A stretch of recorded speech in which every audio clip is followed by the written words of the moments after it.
Hello, my name is Marcus. I'm the compiler of a collection of therapy quotes entitled 1001 Windmills of the Mind. A collection of advanced self-help quotes like these ones here, taken from what's often called the psychodynamic or the psychoanalytic tradition, which long ago, as I understand it, was referred to by some as philosophical medicine or narrative medicine, for the love of narrative medicine. So we now have 10,000 of these babies.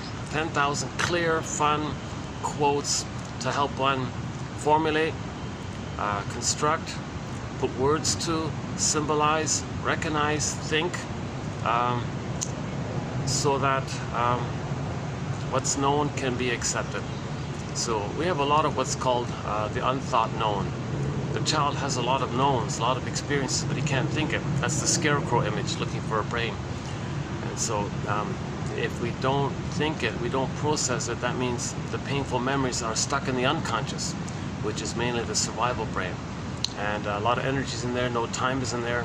So we're dwelling in the past, lingering in the past with this issue unresolved. Okay, mother didn't meet the baby's needs. So there's this constant, relentless hope for mother's needs. Why? The baby can't love life, doesn't get mother's love. Pretty obvious kind of thing. But if we can think things and we put story to things, narrative medicine, that communicates to us that we're willing to accept, forgive, understand. That seems to communicate to the system that we're ready to move on, that we're ready to feel what we couldn't have felt. That's called like a belated release of your feelings. You're now going to feel what you couldn't have felt. That's called the abreaction, like a positive, normal abreaction, a catharsis kind of thing. So psychoanalysis looks for an egg in a basket that's missing. So first weave the basket, then in the egg. One metaphor is the firebird is in the egg. And in one fairy tale, the firebird hops out and the protagonist rides on the back of the firebird, and you ride the firebird. Yeah, that's a metaphor for the emotional knowing. You're getting that reaction. Your feelings are coming back to yourself, like riding up, your feelings are coming up into you. Because with attachment trauma, relational trauma, interpersonal trauma, the child freezes up everything. His beingness, his sense of beingness, his ontological self, and with that ontological self connected to it, it's the basic feelings of joy, sadness, etc. Oh boy, I'm sweating already.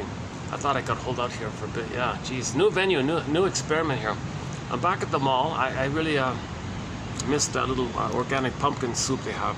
So I thought, oh, that's cuz I want to have it again, kind of thing. And I noticed just nearby it, there's this other restaurant with this outdoor part, and they let you just buy a drink. It's in the afternoon kind of thing. So I'm gonna have to go inside in a few minutes to cool off. What a pity, eh?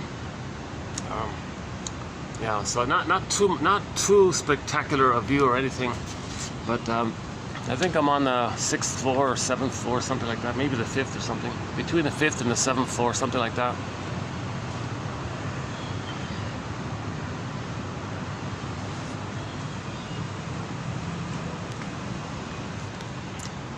This is gonna have to be a shorter video. I got a very late start here, and I'm not really in the most upbeat moods today, to tell you the truth. So we'll see how it goes, kind of thing. So we've discussed 10,000 quotes, mainly by the shrinks, soul doctors, okay, who then specialize in the talking cure, okay, chimney sweeping, whatever you want to call it, verbal therapy, whatever you want to call it. It's a humanistic, it's a holistic approach where you know, look for your patterns. Okay, what are you repeating again and again to know the past? You recreate the past in the present to know the past. If you know the past, then you don't need to repeat anymore. That's a famous idea from long ago. If we don't know what's going on, we keep repeating until we do. Once we know what's going on, we stop repeating. It's dysfunctional to keep repeating and restaging, reenacting the past in the present, because you're not loving life in the present. You're not even seeing the present. The present is just like a new addition to the past. Some people call the present the presenting past, or in the present you transfer the past to the present and reenact and restage the past, thinking because you're still in the past looking for mother's love. Okay, this is all done, like Amy Bear says, because of the pain we're feeling. The child's in a lot of pain. It's frozen, but the pain is still there. Just because the baby's numbed over, the frozen pain is still there. So like imagine a screen painting, like a baby version of the baby screen painting or something, and it's flash frozen like that. He's in pain, and that's what's going to drive things. He wants to get out of that pain. That's psychic pain. Yes, it's numbed over with the endorphins. Everybody calls it the swoon. Oh, jeez. Yeah, look at that, eh? Barely 5 minutes, and I'm drenched in sweat already. Oh, what a pity, eh? Oh, what a pity, because it's nice. It's quiet, like there's no one else out here. It's hard to find something quiet in the big city.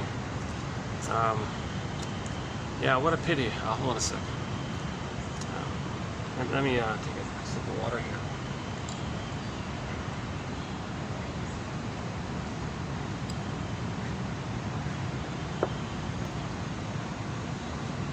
How ironic, this place doesn't even sell coffee, can you believe it? They sell soft drinks and things. So I had to buy like one of these soda water type of things. Oh, what a pity. Okay, let's move it inside and cool off. Yeah, hold on a sec. Sorry. We'll be doing these quotes today.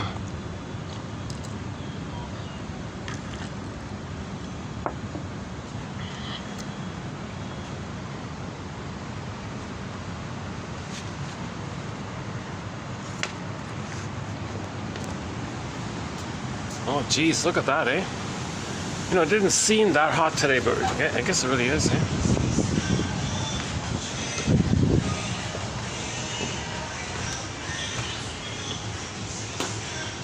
I'm gonna like cool off and then I'll go back out when I cool off, yeah? Thanks.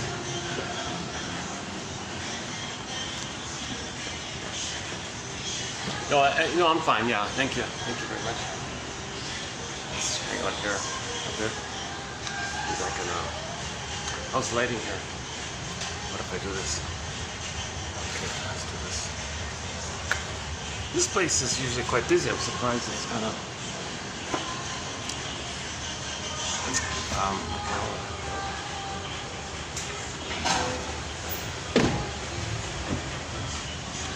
Let's do this.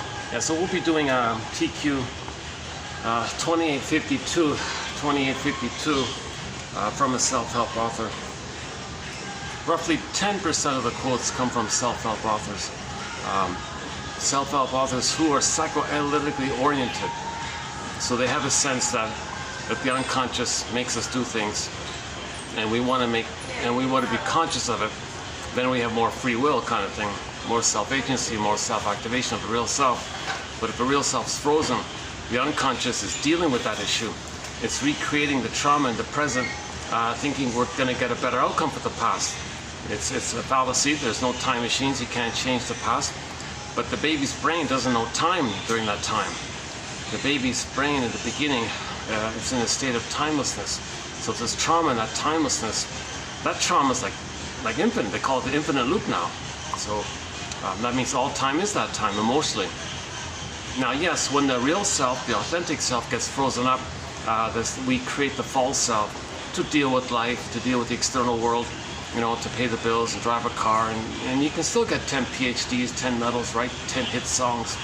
You can still function in the world with the false self, but you're always feeling unreal. You're always feeling something's missing. You're not really feeling at home with them. You feel like a fraud or something. You feel something's off. You feel like a fake or something, because it is a fake self. It is a false self.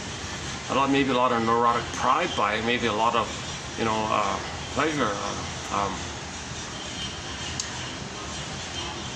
Pleasure associated with the false self, pleasure kind of thing, like a pseudo pleasure. It's misleading because you still feel hollow underneath it all. Like that's the idea. See, this is what we're dealing with. The baby's born with an authentic self, a real self, a true self, a sense of beingness. Okay, so now that's our inner home, and the basic feelings come from the joy, like authentic, pleasurable joy. Not some kind of like neurotic pride kind of joy, which is kind of based on Schadenfreude actually. That neurotic pride joy is actually a lot of Schadenfreude, and so that's a pathological joy. So and it's addictive because it's related to the trauma with the mother, and the baby, when the baby's traumatized with the mother, embedded within it is that blissful time with the mother. The baby is in a state of bliss with the mother in the beginning. So if you're loyal to that dysfunction, you're loyal to the trauma bond, which includes the blissful feeling. So when you're dysfunctional, you get a blip of that blissful feeling, and now you feel kind of allured by this, so you think you're getting pleasure. So it's an addictive pathological pleasure because it's based on the false self. Okay, then the false self means you're going to treat others the way your mother treated. Usually it means you're going to treat others the way your mother treated you. Now you're angry at the mother, so you see others as your mother. Now you fight with the others thinking they're your mother. Well, it's always hard to do these things in restaurants with the stuff around. I just got to cool off for a while, then I'll go back out. Oh my God, I can't believe it. I'm drenched in sweat in 5 minutes like that. What happened? It must be much hotter there.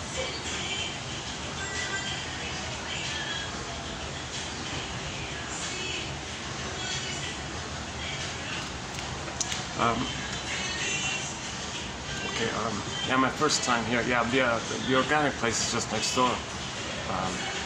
So I had the pumpkin soup there. It was a real treat. It's like an appetizer really, but you're paying like for a full meal kind of thing. But it's the real deal. It's not. They have an organic pumpkin patch somewhere. So.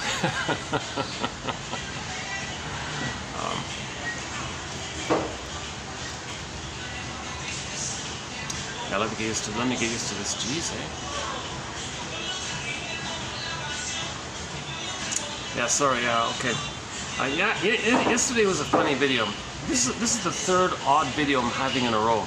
Yesterday I was outdoors and I was kind of in a little agitated mood, so I was speaking loudly, quickly. That didn't turn out to be too bad a video actually. As I was doing it, I was thinking, geez, this is not a good video. But when I played it back, oh no, on second thought, it's not too bad. Things came out clearly. The one before it, done in this mall, that was a disaster, that one. So here I am back at the mall for the pumpkin soup, giving it a second chance kind of thing. But the place is packed, so I came here.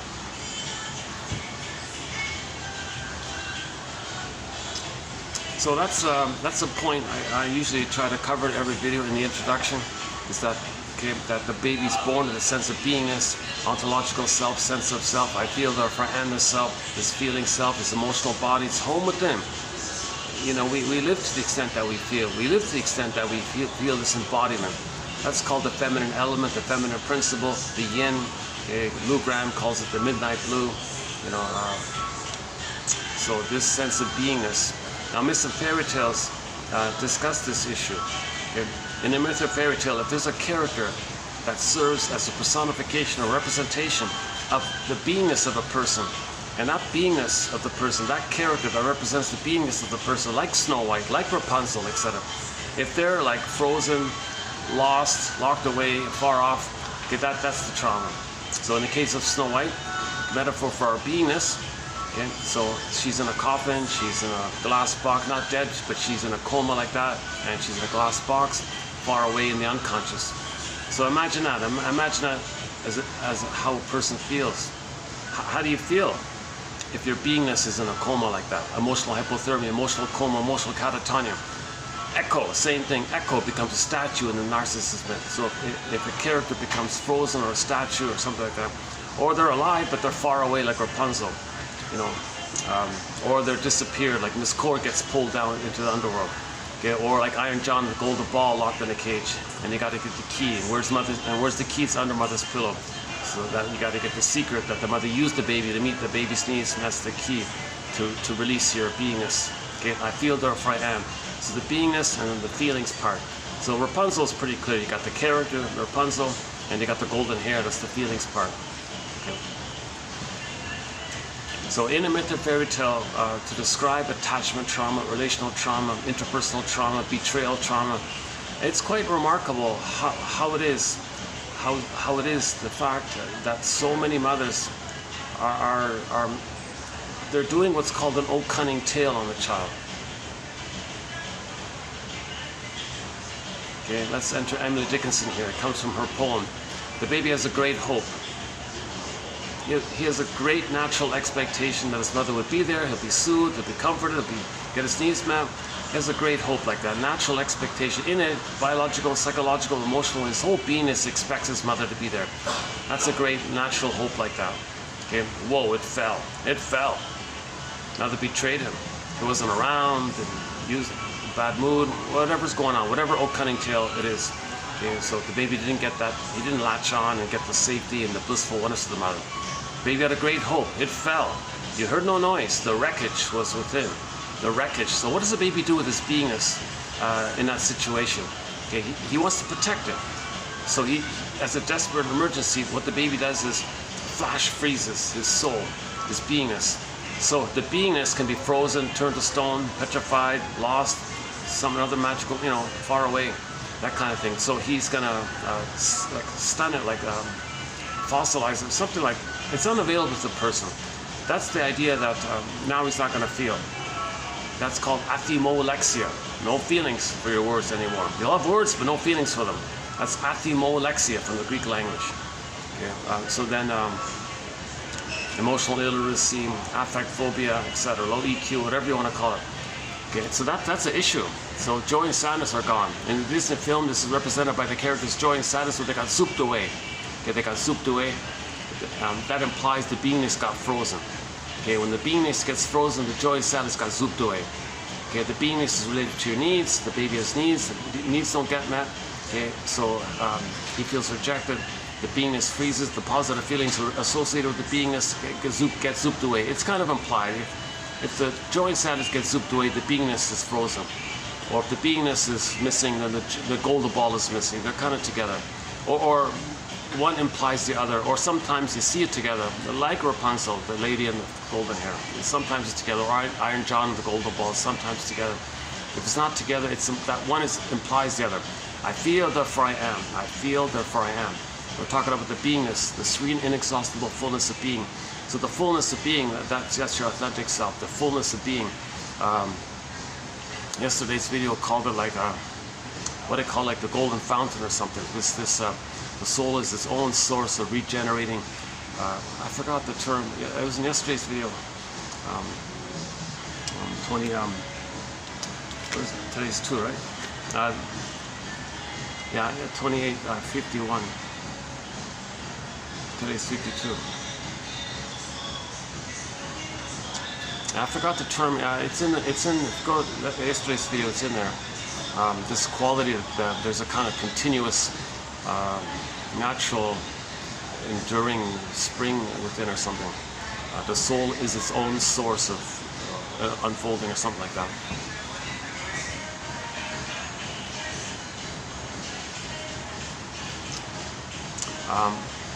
Okay, so what does the baby do when the mother hurts? Baby has a need, mother hurts him, shames him. What does he do with his beingness? He feels rejected. His beingness is rejected. Who he is as a person is rejected. Okay, the mother didn't read the book, Babies Are Human Beings. She didn't read Og Mandino's poem, Nature's Greatest Miracle. Virginia Satir's poem, I Am Me. Okay, Gibran, the classic poem by Gibran on children. Okay, life's longing for itself, etc. So she was too caught up in her pain of her past, and she sees the present as a new edition of her past.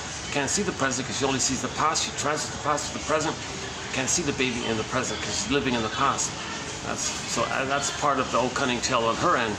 If she can't see the baby in the present as her baby needing love, where instead she recreates what had happened to her in the past. So that mother can reenact what had happened to her back in the past in her nursery.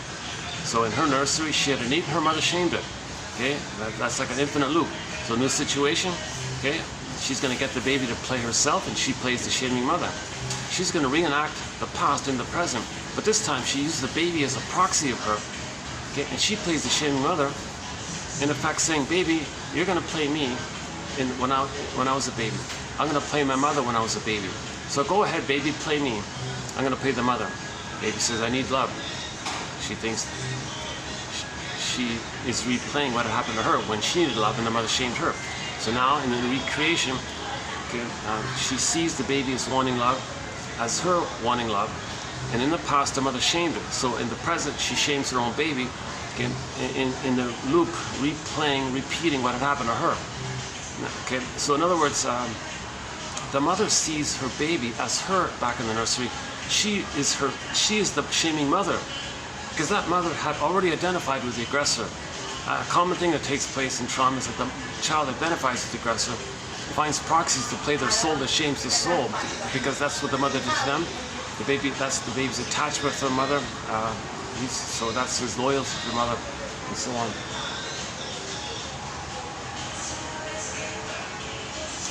Look at that, eh? I'm still cooling off here 15 minutes later. Look at that, 5 minutes. I'm sweating, I'm still... Yeah, what is that? Yeah. I read that somewhere that if people sweat easily, that's a sign of unconscious anxiety. So let's jump here. Let's interject my disclaimer. I have anxiety. Okay, in Inside Out 2, the film, you saw that the mophead character, the orange character, zooping around, drinking energy drinks, manically figuring things out. So I think within me there's something like that. So anxiety just means the baby had fears, old fears, but he couldn't process, he couldn't know it, he's unprepared. Okay, so in the trailer you see anxiety saying, I'm going to be prepared. So that means as the person is living in life, they're going to be reminded of that immense fear with the mother.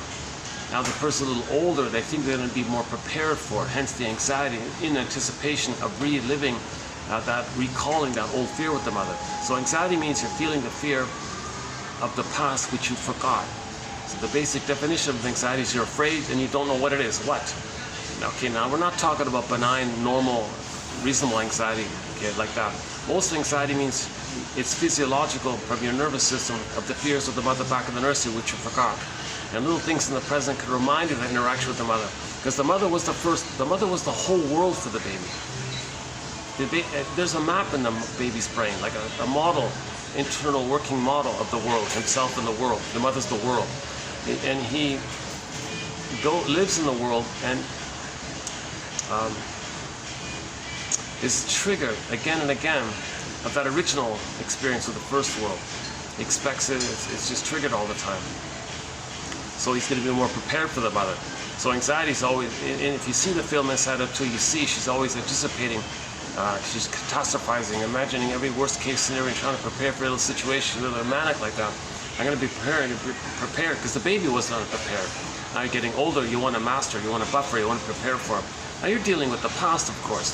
So this anxiety, it's about the past, it's not about the present. Okay? So we're talking about pathological anxiety, this nervous apprehension of these past fears coming up, but you're not aware that the past, and you don't even know what this fear is. It's the past fear coming up. So you're always anxious like that. Now the language of anxiety is physiological. So excessive perspiration, of my example, or poor blood circulation, or poor posture, or whatever form it takes.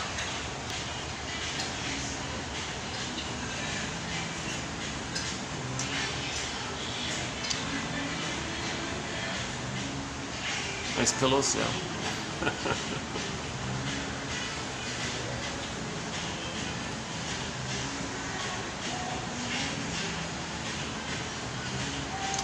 Yeah, Tuesdays are the best days. I noticed it. I figured something out where I am.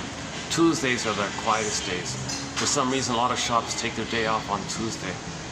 So that's why it's quiet around here.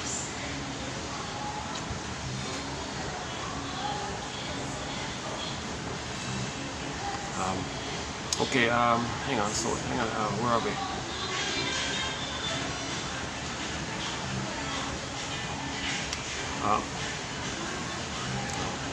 What's that?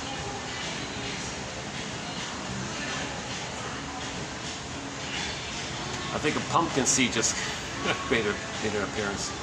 There were some pumpkin seeds in the pumpkin soup. So you might say, why am I telling you this?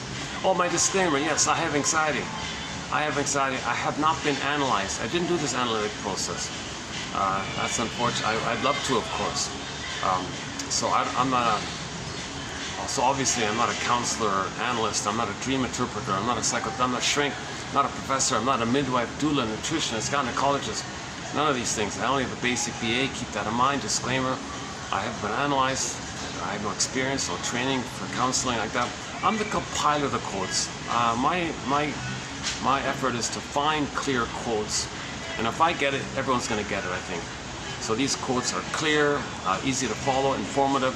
What the odds are that 1 out of 10 will click for any person over 40. So once again, this material is for people over 40. It's for people in the second half of life. Doesn't have to be 40, just ballpark. It's that transition, whenever that transition takes place for a person, when they realize something's wrong, something's missing. Okay, so they might have Freudian slips, psychosomatic symptoms, nervous breakdown, delayed onset of PTSD, or just a hunch that something's off, just a hunch that they're living the provisional life, the unlived life. When does life begin? Feeling not mourning, not feeling joy, feeling numb, sleepwalk through life, going through the motions of life. When does life begin? Kind of thing. Then you kind of start at that point when you get that glimpse like that. So that transition point usually takes effect around midlife. Why midlife? What's so special about that? Why doesn't the person realize it earlier? Because the false self functions as a sponge to numb the pain of the original trauma. So you're not aware of it, but that sponge dries out roughly at midlife. I don't know why at that time. And some people don't heed the call, right? They just pretend, just ignore it, kind of thing. Some people take it seriously. That's a message from their soul to them, you know.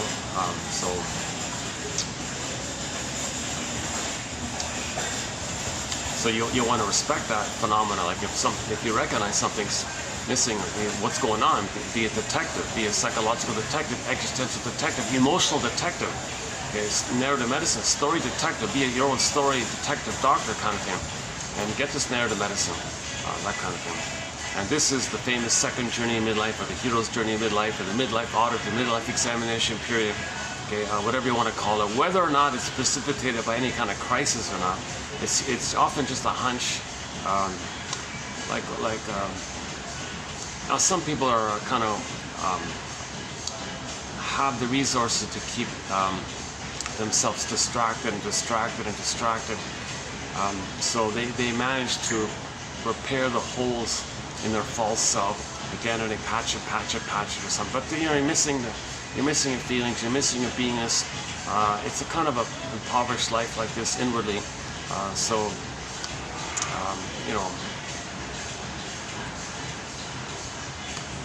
we talked a little bit about that in the last video.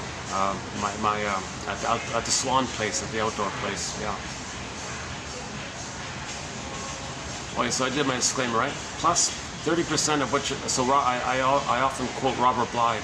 He's not a shrink either, but when he speaks to the audience, he says to the audience, "Dear audience, 30% of what you're going to hear tonight in this lecture, in this workshop, is wrong.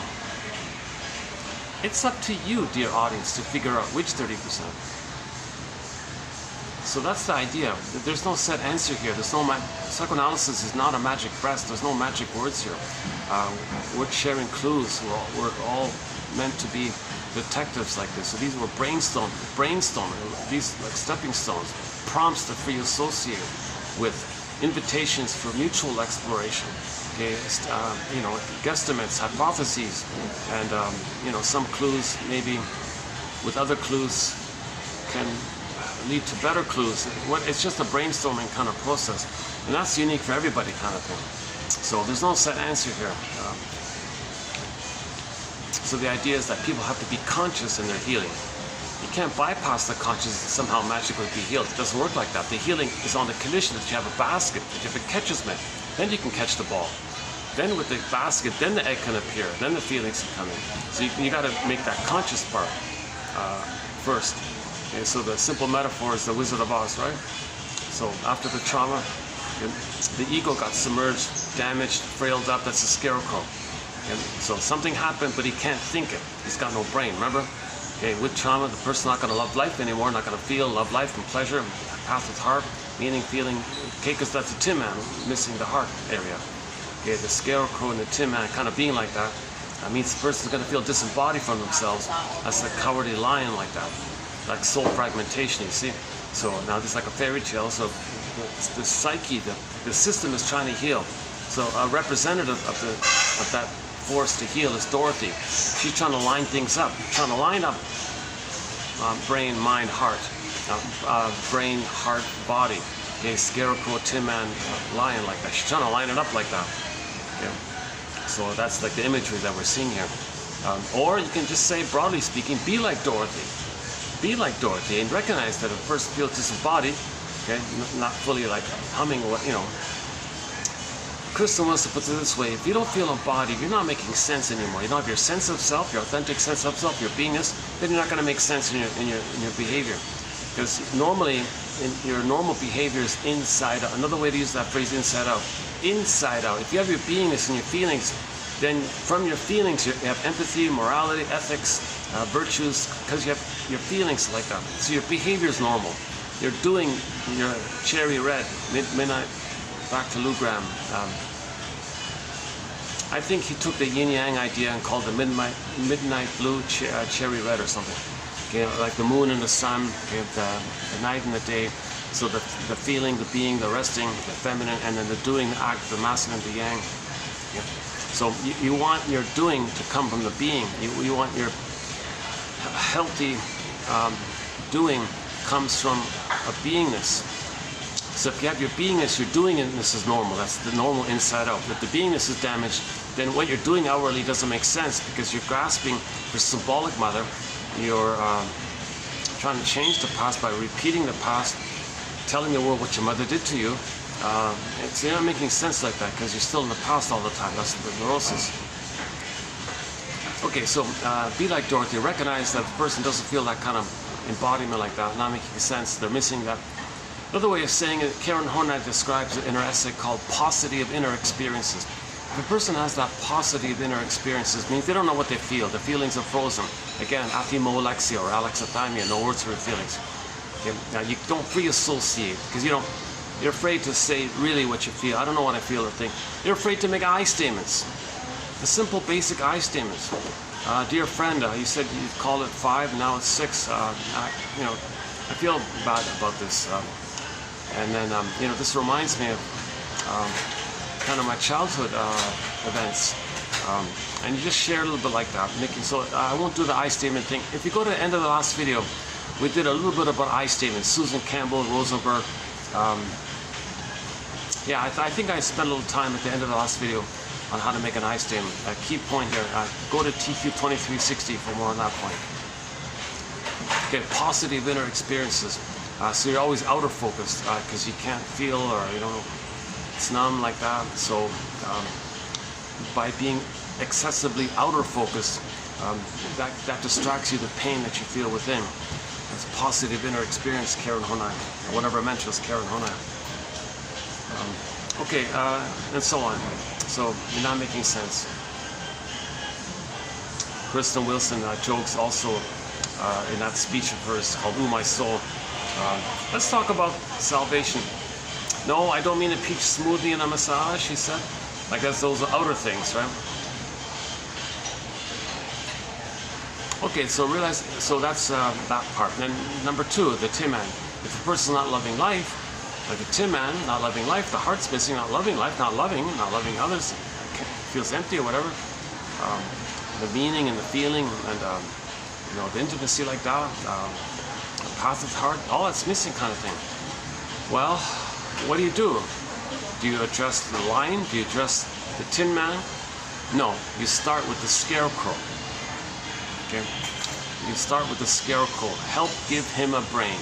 Okay, that's our ego. That's our frazzled ego, our damaged ego. So psychoanalysis is about restoring the ego, repairing the ego, fixing the ego, building the ego. Like they're building a building here.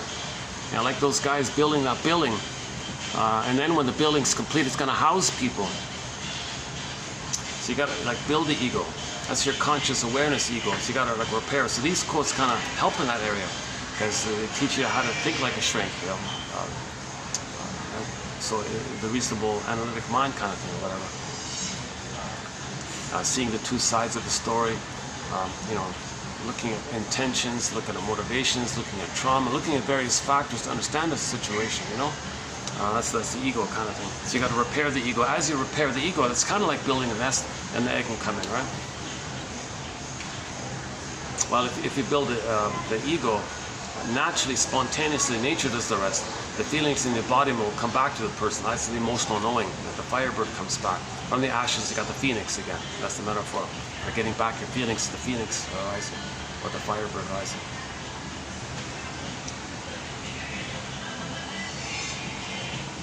Seems okay here.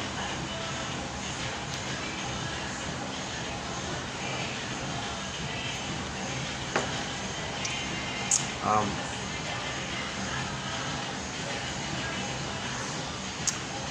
okay, sorry, hold on, give me a second.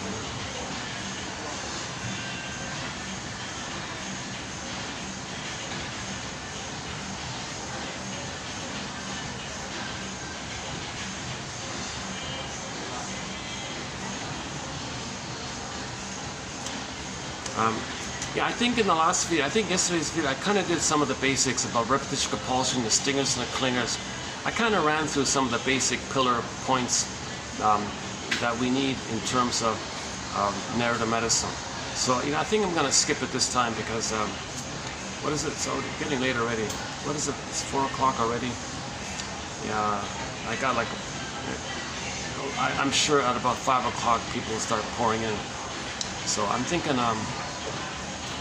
can I refer you to the last video for a more complete overview of some of the basic points. So we cover repetition, compulsion, the record, Edmund Berger's theory about the record, okay, identification with the aggressor, okay, the hocus pocus, double focus, primary imitation where things can shape shift and flip flop, okay, that primary imitation, the survival anxiety, the survival slogans, the 3 parts of the brain, okay, the stingers and the clingers, and the issue of scapegoating, and the clinger side and the stinger side, okay, developed. So the transition of 18 months. So there's a wealth of material in terms of the developmental process.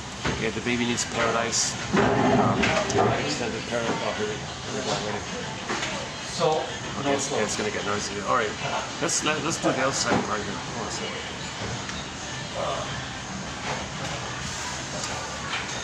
Still, it's not 5 months anymore. My daughter makes a good one. She's like anti-woke. You have Thanks.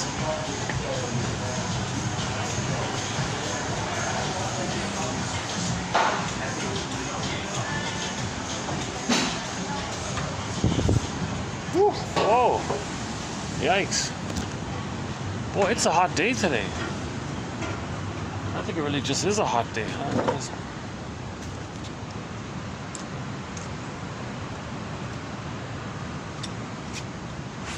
Yeah, we covered a fair bit of ground. That was a good. I thought that was a good. Despite my tone, despite my little agitated mood that I was in, I think I managed to cram in a lot of good material. I had a lot of caffeine in me, so I was speaking quickly. One second.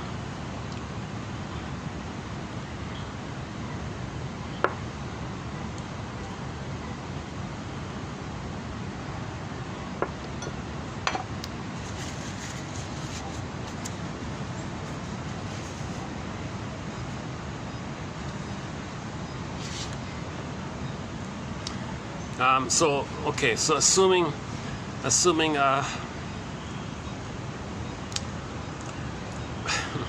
wish I could just, you know, cut and paste that section to here and kind of skip over kind of thing.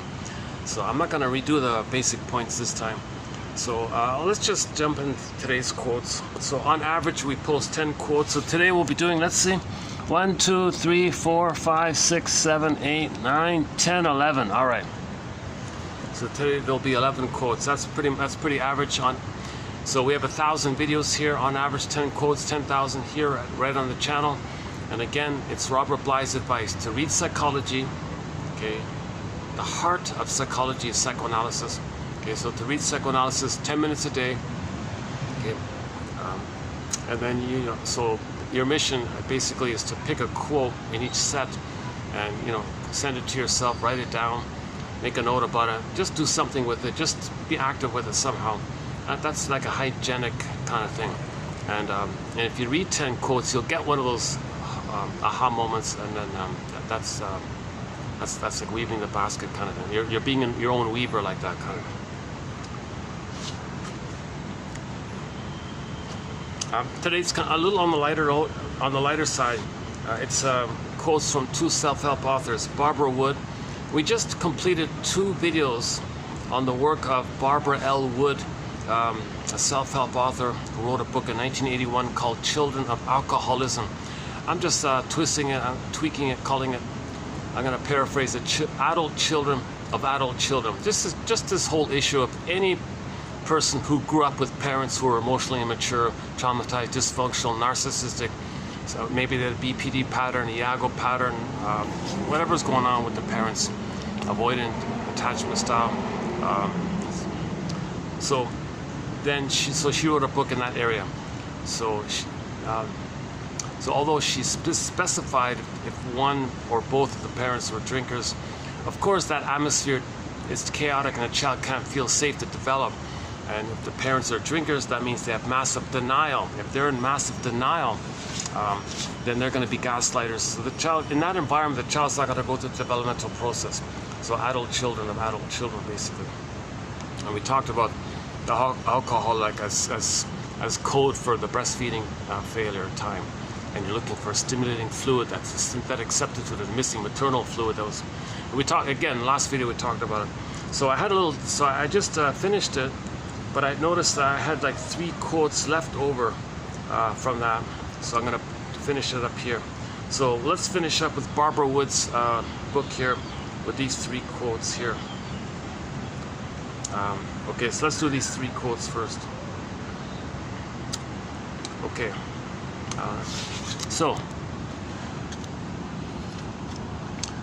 Let's start on a positive note here. Our clients are doing the best. Our clients are doing the things that they needed to do as children to survive. Let's regard this as a testimony to their strength. So just in terms of self-esteem, because it's kind of, sad to read all this trauma material. So let's focus on something positive here. Wait a minute. If the child survived trauma, there's a certain inherent strength in that. He managed to use defense mechanisms. Yes, it came at a huge cost, but he managed it. He's here. And now he's got to heal it, of course. So he's a trauma survivor. So that ability, there's an inherent strength in that. It's a testimony to the person's strength. So we're all trauma survivors, right? We're homo traumicus. So let's give ourselves a little credit here. Our parents were dysfunctional, and we somehow managed to protect our soul. We froze them, developed a false self, and played a role to placate them or try to save them or help them. We fit in somehow. So we survived by making these compromises. But now when you're older, when you leave the home, you don't want to keep on doing it for the rest of your life. That was just a survival measure with the parents. When you're older, you want to look at that, grieve the truth, feel and admit what you couldn't feel back then as a child. Then things loosen up, and now you can make new choices and love life in the present after the grieving process. Play Vonda Shepherd's song. All of the happiness for which you pray, all of the happiness for which you, it's closer than you think. It's 100 tears away. So first you got to mourn, then the joy comes back. Okay, so you see that inside out. First sadness, then the joy came back. So a little credit to it. Let's give ourselves a little credit. We may be, the parents may have had arrested development. Okay, but they're, that's a testimony to their strength. Let's give them some credit. Now they weren't in a position to love their children because they're adult children themselves, but let's give them some credit. Let's give ourselves some credit. Now, it's a mistake for a child to think that it's their job to save their dysfunctional parents. So now they have all this unconscious guilt as part of their dysfunction. But he's trying to cope. Okay, next one here. Okay, so many adult children of whatever, narcissism, alcoholism, whatever it is. Okay, so many adult children of alcoholics, for example, have been reared by parents with deeply flawed self-structures. Okay, so self-structures. The normal self-structure is a sense of self and a sense of other. Self and other. This takes place when the mother is loving. Then out of the blurriness of the fusion that's there in the beginning, the child can hatch out and have a sense of self and sees that the mother is the other. So that's called whole object relating. 3-dimensionality. It allows you to see the third side of the coin, ambivalence. You're not doing goddess and demon mythology imagery in your mind. You're seeing it's down to earth as people focus, right? But our parents have a flawed psychic structure, okay, meaning their memories. They got too many painful memories, in other words.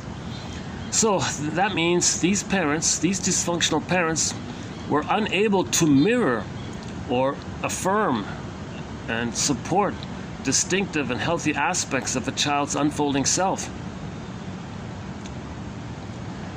An alcoholic and an enabling spouse are likely to thwart the natural course of self-development in a child by using a son or daughter as a container for parental self-loathing, or by mirroring only those qualities of the child's self that are necessary to bind the parent's anxiety and stabilize the parent's self. The parent with a self-disorder or disorder of the self, or flawed psychic structures, arrested development, etc. So this parent with arrested development may also try to crush elements in the child's self that threaten the parent's fragile narcissism. So back to the family systems theory, right? Back to the scapegoat. If the two parents are narcissistic, for example, they got a lot of rage and shame in them. Now they don't know this, and they don't want to present it with themselves. So they scapegoat the child, make the child naughty, make him feel shame. He'll be enraged. Shame and rage are together. That creates an excuse for them with the slogan that they're entitled to be angry at the child now because he's being so naughty. So you make the child naughty to give you the excuse to be naughty, to discharge your tension and anger at the child, scapegoating the child. That's a very common one called the emotional triangle. Or the parents just see something about themselves they don't like and expect and sees that in the child, and the child fulfills that role to please the parents. Children are looking for harmony with their parents, so if they got to give themselves up to please their parents, that's what they do like that.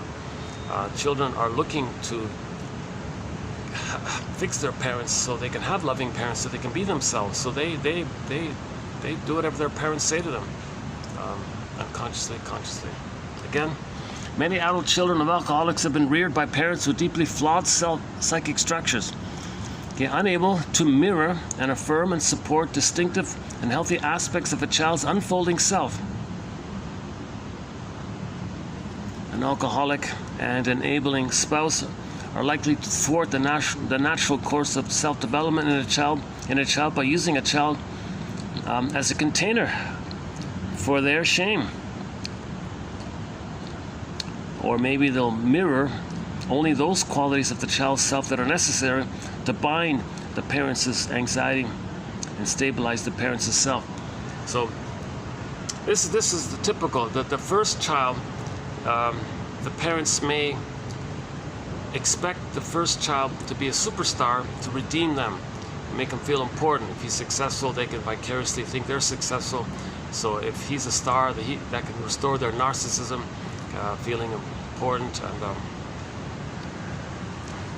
self-sufficient like that. The second child comes along, then they may use him. Well, the parents do have a lot of shame and anger. All right, create it so that the child is going to be naughty, scapegoat him, then they put their anger on that second child. He may play the scapegoat side. And then the third one might come along and, geez, he just wants to hide. He's the lost child.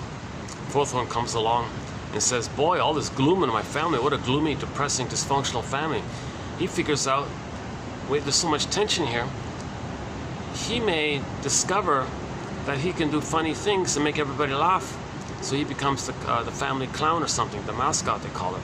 So you got the hero, scapegoat, lost child, mascot. These are discussed recently, two videos ago from this one self-help author, about the family roles, the roles that children develop to keep the families, to organize the illness of the family. It's a family system, right? So the child plays a role to stabilize the parents. Because if that, for example, if that scapegoated child wasn't there, let's say, so let's say the parents,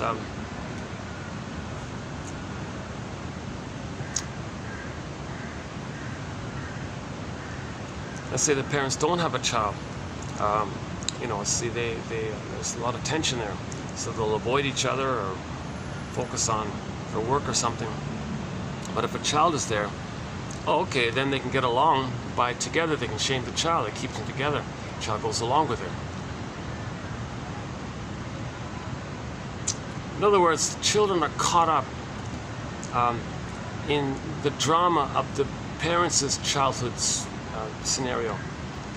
Like if the parents are not loving their children, okay, that's because the parents are seeing their children in terms of their past. They're not in a place to love life in the present. Okay, yeah, so this one here. Discovering what was really happening between my mother and me. While I was perceiving my mother as critical and shaming and all this, she was actually still struggling with her relationship with her own parents. So part of the healing journey is that at midlife, we realize two basic, among many things, two of the many things we realize, we need to get to realize in the healing journey, is that at midlife we realize that part of the reason the parents didn't love the children, part of the reason that they couldn't love the children the way they were like that, it's because they were dealing with their past. They're living in their past. They're transferring their past to the present. Their present is still the old past. They're stuck in the past. That's the issue of trauma. You can't love life in the present if there's so much pain. You're afraid to feel in the present because you're dealing with too much pain. So you want to like deal with that pain somehow by processing, understanding it, so you can feel safe to love life in the present. So that's one part of it. So the children are being used to keep the parents together. That's binding their anxiety. Now, if the child's going to be successful, one mother feels betrayed. Some mother say to the child, "Oh yeah, you're going to be autonomous? You're going to be yourself, really? I'm going to be abandoned here. I don't want to be alone. I don't want to be triggered of being alone." So the mother tricks the child. She says, "Dear child, with me or against me? Oh, you're going to be initiative? You're going to follow nature and be yourself? I abandon you. I'll reject you." Baby freaks out. "Okay, mother, no, I'll sacrifice myself to please you because you enjoy the oneness and you need me to mother you and take care of you and soothe you and bind your anxiety and comfort you and contain you. So fine, I'll play this role for you. Oh, good baby, good baby." And then she rewards this regression. She rewards this symbiotic regression and punishes or threatens to abandon the child's initiative and autonomy.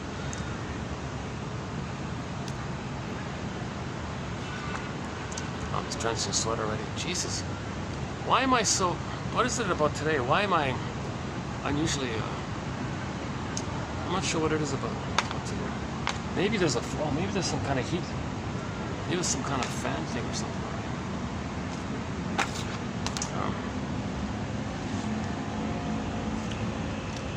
I feel like I'm missing something here. Many adult children of alcoholics have been reared by parents with deeply flawed psychic structures. Okay, so just keep that. That's just a basic point to keep in mind. In the healing journey, recognize that your parents, consider the psychic structure of your parents. Did they differentiate from the mother? Or are they mimicking the mother? Did they identify with the mother? Like, what's their psychic structure? Do they object? Like, if they're mainly in survival anxiety, like if they're narcissistic, that's called part object relating. They didn't get to even see the mother as a human. They're still traumatized at the nursing time. The nursing time is called part object relating, because in the part object relating, the baby doesn't see the mother fully as a person. He's mainly relating to like a function of the mother, the feeding area. That's like a part of the mother kind of thing. So, and in the beginning, it is just for the baby. Everything's for the baby. Oh, someone's coming here.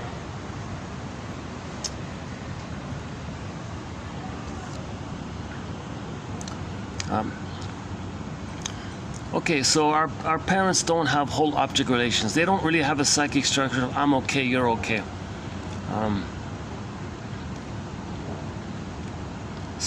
Okay. So if their mother didn't see them, they're not going to see you.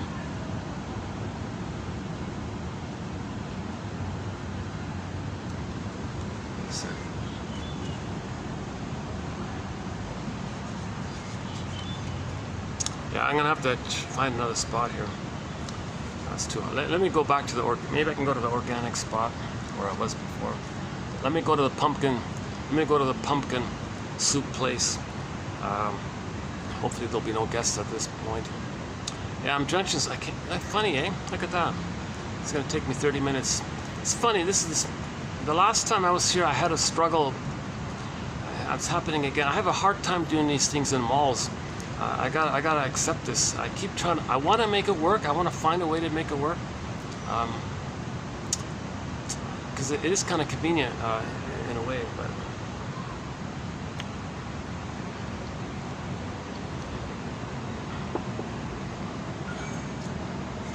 Hold on a second.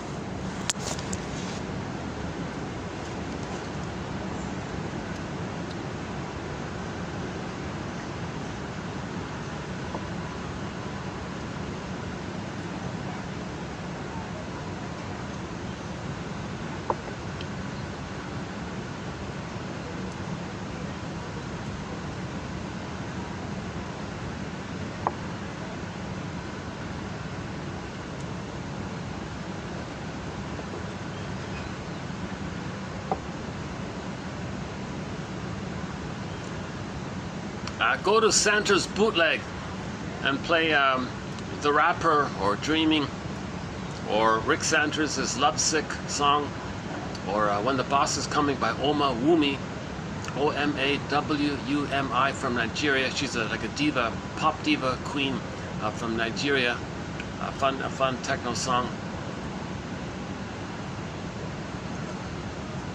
Or Steve Perry's Friends of Mine. These are some recently added songs to our soundtrack.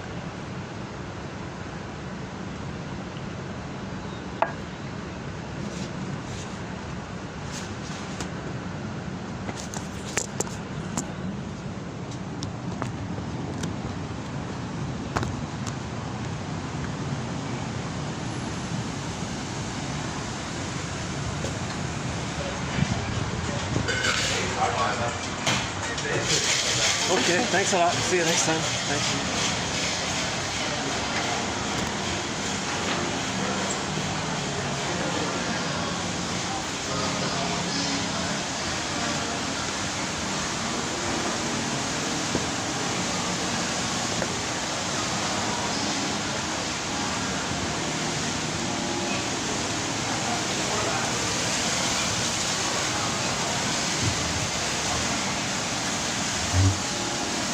I gotta cool off here. Let me sit here for a while.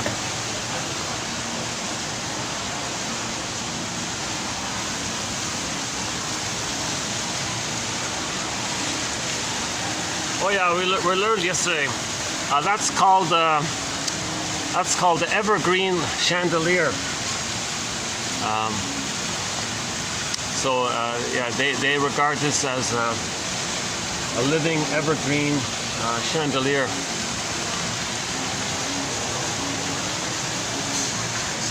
Tight here, right?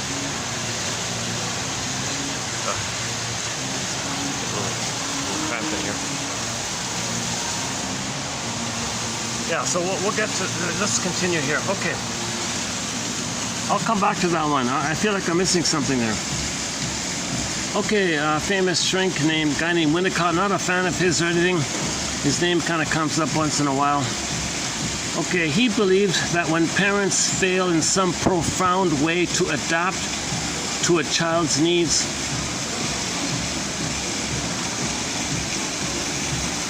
that this failure situation becomes frozen, fossilized, petrified in the child's psyche.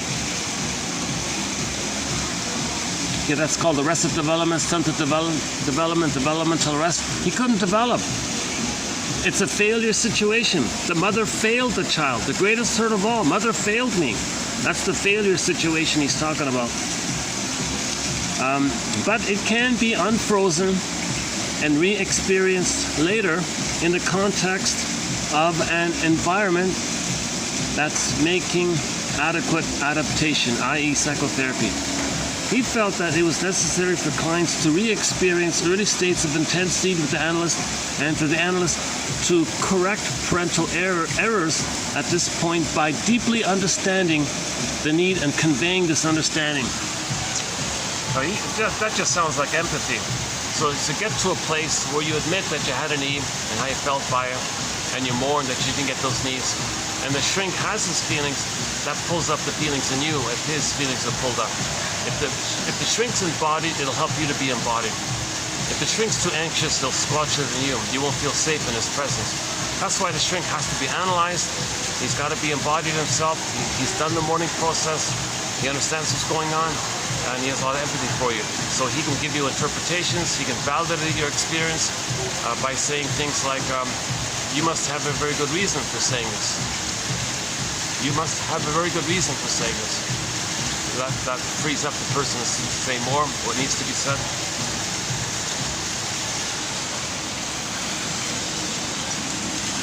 To recall the parents' original failures. Yeah. So that's the truth will upset, the painful truth, the truth will upset you free. The greatest hurt of all, mother failed. That's a parental failure. She didn't give the baby secure attachments. That's a failure. She failed. Okay? She used the baby to meet her needs. That means she failed in her duty to be a mother for the baby. She made the baby be a mother for her. She's failing big time. Expects the baby to mother her. Like, whoa, she's failing big time. Okay, so that baby was failed by, that's a failure situation. The child freezes things up like that. Now in the healing journey, your narrative medicine, talk about it, realize that you didn't get the love that was needed. That's a need that was unmet. That's a loss. That's called grief work and mourning. You feel safe to admit it. Natural, there'll be a reaction, like in Inside Out 2, they showed the image of it with the avalanche scene. When they rode the boat, called free association, the broccoli, stream of consciousness, okay, that's free association. You say what needs to be said. You say what needs to be said. Takes you back, and then you feel safe. The repressed memories, the little balls all came up to the front, cables to the consciousness, and you got a new sense of self that holds the two. So that's basically the journey, the morning journey. You free associate, okay, and then you get an ab reaction, and you get a new sense of self that consolidates something that was used to be either or, now it's both and.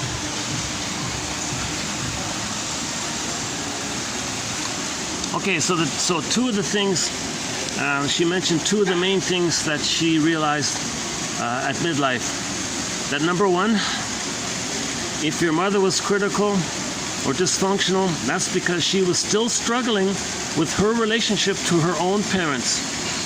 Okay, and number two, we gotta get to know our parents as people, not just as mother or father. And this enables you to accept yourself as a person, not just as the son or daughter. Two good points there.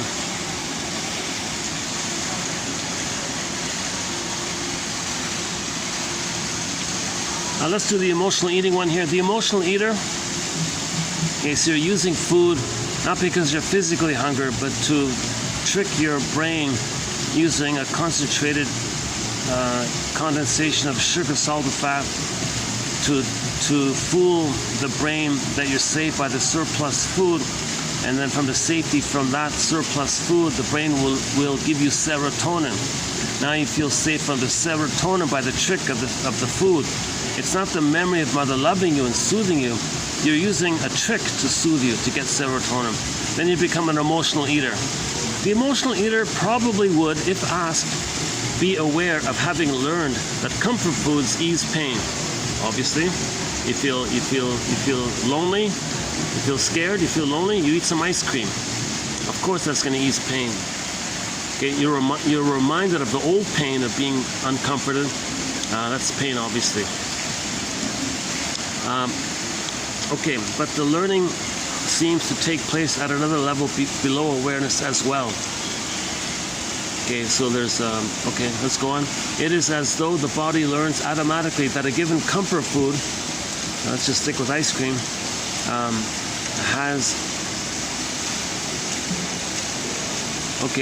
that a given comfort food it has experienced.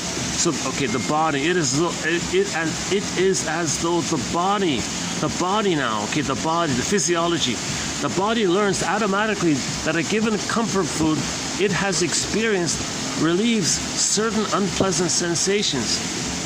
That kind of learning, when it gets into the survival brain, the body, okay, when it gets into that core brain, that kind of learning is hard to erase. It's like learning to use a typewriter or to ride a bicycle. It's there all the time.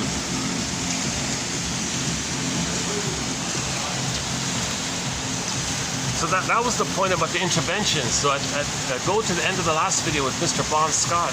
Okay, so he was an alcoholic and all this. So the point was you want to do what they call a high bottom. So he's at the bottom, right? He's drinking at the bottom. You don't want to wait till he gets rock bottom, because the body takes over, the unconscious takes over. It's hard to intervene like that. You want to catch it before that. It's called the high bottom. You're at the bottom, but you don't want to wait till the bottom of the bottom. You want to intervene and create a manageable crisis called the intervention at the high bottom part, the upper end of the bottom segment. And then, we talked about how, what if the 50,000 fans could say, we love you, singer, we want you around, chuck the booze, come on, and then maybe make the gesture, chuck the booze, pour the booze down the drain, drain it, pour it, and we were saying that might be like an intervention when family and friends intervene in this crisis, and then then maybe the suggestion and the love and all that. You got if the timing is right. If you're too late, that it might not work, right? So before it's too late. But nobody in Mr. Bon Scott's family did that. None of his fans, none of his family, no one gave him an intervention. They just thought ka-ching, that they're making money. And the poor fellow died of alcohol poisoning at the age of 32 or 3 or something like that. So to prevent the amygdala creating too deep wiring around it, so much chemistry around it, you don't want those grooves to be so deep like that. Repetition compulsion can groove it in more and more or something. So you intervene. That's called intervention. They call it a high bottom. That quote's coming up in the next video, by the way. That quote there.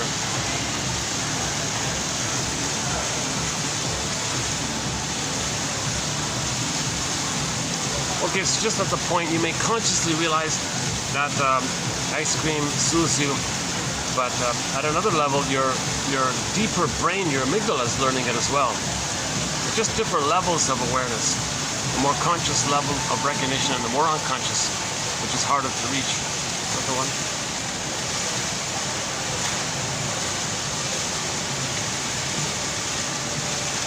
Okay, again, this is from her book about alcoholism, so acquired increased tolerance is an early warning. If that warning goes unheeded, larger quantities are ingested to get the old relief. Sooner or later, another warning sign appears. Okay, so this is out of my zone here. We don't have a thread specifically on alcoholism. We don't have a thread here. Out of my zone, I'm not aware of this kind of thing. But she described, I didn't even know this. This is my first time hearing about this, but apparently some people who are alcoholics have a mild functioning dissociative fugue-like state where they can function but they don't remember it. Kind of like sleepwalking. You did something in your sleep and you don't remember or something like that. And so they can actually, in the daytime, do things in the day, and it's like an extreme example of highway hypnosis. You missed your stop, or like extreme example of absent-mindedness. Maybe that's what it means, absent-mindedness. So she says alcoholics, when they cross over, they have extreme bouts of absent-minded periods in a day. They call that, in their jargon, in their vocabulary, they call that a blackout. That's what they mean by blackout. It's not as dramatic as it sounds here. So if somebody's drinking too much, and then finally they get his first blackout, okay, this is a chemically induced form of amnesia. At first, blackouts may last only a minute or two, but as his dependency develops, entire evenings or even the whole day can be lost. Neither his companions nor the victim himself has any clue that the blackout is happening. Now, he talks and acts normally. He doesn't lose consciousness, and may not even show any signs of intoxication. He may, make promises to you and hear the teacher and the class assignments and do the business dealings or whatever, and then have no idea afterward that he has done so. So we're not talking about the criminalic who has a psychotic break and does some crazy thing, doesn't even know it or something. We're talking like a milder, absent-minded state where he does things and doesn't remember. You just agreed to do this thing 10 minutes ago. Did I really? I don't remember. So they easily forget. So that's a sign. That's a sign. When the blackouts happen, she said, that's a sign that it's getting too deep in the brain or something. Yeah, I leave it a question mark. This one, it's out of my zone. This one. Okay, next one. Just as crystals have a given compound, just as crystals of a given compound have a certain number of facets, or flowers of a given species have a certain number of petals, so the human person has certain fundamental dimensions of being, or personal potentials. Within this framework, however, there is a great deal of room for individual variation, including the possibility that one or more dimensions may have failed to develop properly or may have been damaged after development.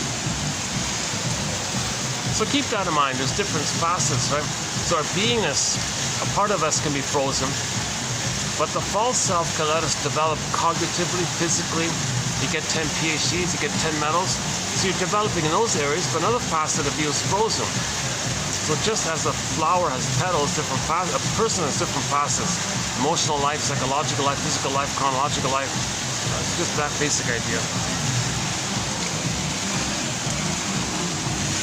Feelings, the golden ball. Getting back our feelings. Okay, we live to the extent that we feel. When we get back our feelings after we mourn, okay, these feelings now give our life pulse and color. We're alive now. These feelings allow that part of ourselves that we experience as human to reach out and relate to people. Okay, now we're connecting with people emotionally, with empathy and so on. Being in touch with them is the most reliable barometer of our personal reality at any given moment. Okay, so we're in touch with our needs, obviously, opening us to insights. Directly expressed, feelings give us credibility. They let others know where we stand with us and generally inspire trust. Responsibly expressed, expressing our feelings makes others feel safe, knowing that our emotions will neither be allowed to run wild nor be bottled up until they explode. The emotional potential, thus channeled and harnessed, can provide an ever-flowing wellspring of energy to power the action that will convert our life choices into realities. These gifts are lost to the person who refuses to risk facing his feelings. Furthermore, he must invest great amounts of energy in restraining the natural pressure of emotions to make themselves manifest. So what if somebody insults you? Well, tell the insulter then and there, how you feel, but without accusing him of anything or insulting him in return. Oh yeah, that's the springboard for the I statement topic. So if somebody does something and you're triggered, you don't want to blame them and accuse them. You just want to state objectively the thing that happened. That's like an observation and how that brought up old childhood fears, and you share some of that information to the person. So now that other person is going to trust you. You're intimate like that.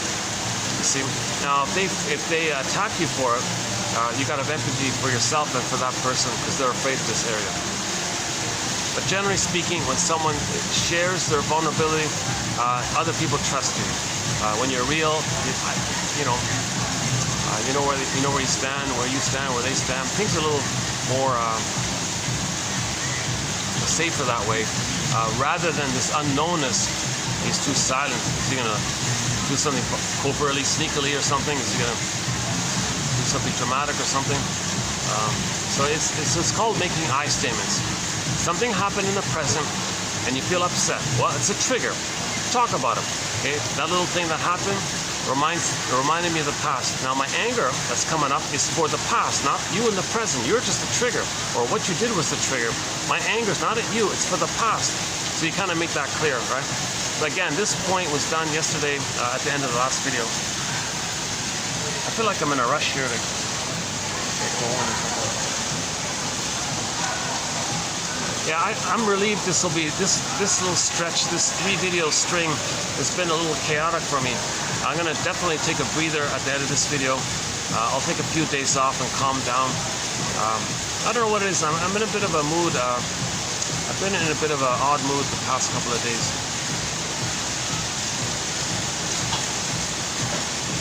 But I had the quotes, and this is the last set in the back. I had like a backlog of quotes. This is the last of it. So after today, I'm going to take a little break and start fresh, maybe next week or something like that. I've been going, pretty consistently, pretty straight for the past 4 years. I'm excited to get the quotes out. As mentioned yesterday, these quotes are getting harder and harder to find. From the psychoanalytic perspective, most of those books are being removed, withdrawn. Someone called it a book burning. You're burning the libraries. Like people are protesting this. So luckily I caught these excellent quotes before that took place, and you'll have it here in this encyclopedia. So that's a real valuable thing I think we have here.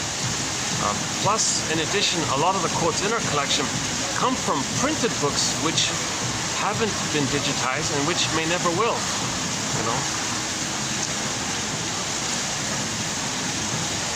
So what you'll find is the best of the best.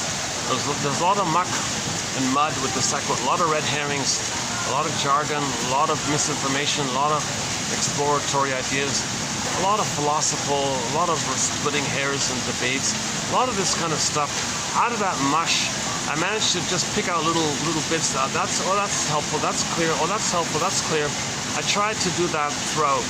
And then with the odds being that if we read 10 of these, you'll get one. Each person will get one unique for themselves. I gotta confess, this set is kind of a little bit on the weaker end, yeah. Once in a while, once in a rare blue moon, I'll have a weaker set. This definitely is it. I feel it. Yeah. The last one was okay. The feelings one, the importance of feelings, and the importance of making I statements. That's sort of a self-help one. The blackout was a new idea. Oh, I think this one here, beginning with coming to, that's a good one. Coming to know my parents as people, not just as mother and dad. This enabled me to accept myself as a person. So reparation of the other leads to reparation of the self. Seeing your parents as traumatized, wounded people, you accept yourself as a traumatized survivor as well. Okay, so get your parents' story. That's understanding and forgiveness. Then you can mourn and get yourself back.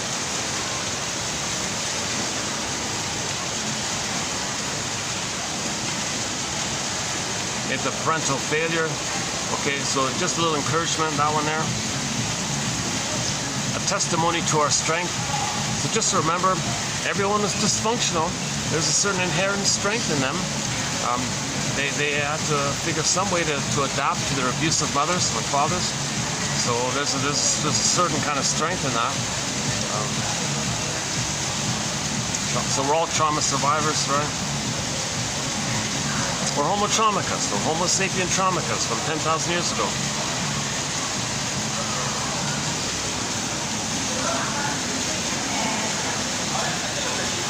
Okay, I'm not a fan of this show called Harry's Law. It's pretty. It's a propaganda. It's a shockingly, surprisingly negative propaganda kind of show. I didn't realize it until halfway through it.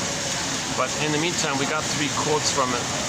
One we posted already on projection regarding the link between shame and rage. So I won't read through that one here. So from that TV show, season 1, episode 1, the line was, "They say the moral of the story comes at the end. But if you ask me, it comes at the top, or maybe in the middle, and you just don't get it till the end."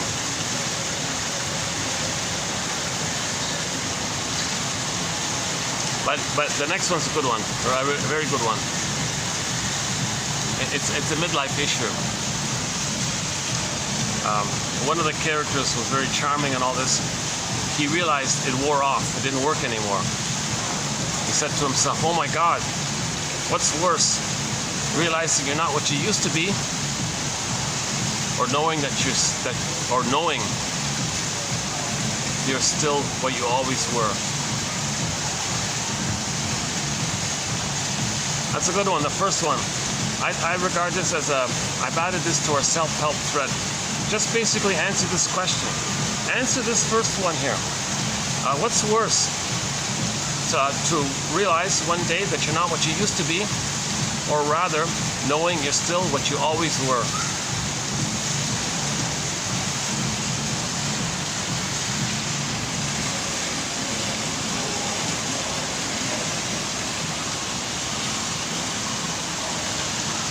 Let me change my seat here. My goodness.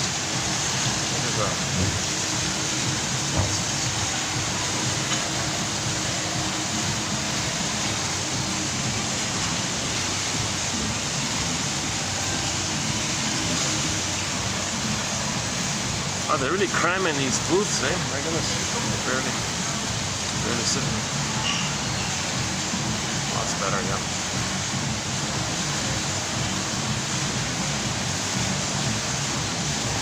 Okay, so yeah, so maybe if there's one, identify. So your mission, should you choose to accept it, is to read these 11 and see if there's one that you like. Hopefully there's one. Hopefully there's one. Yeah, see, I should have revised this one. I could have improved on this one. Yeah.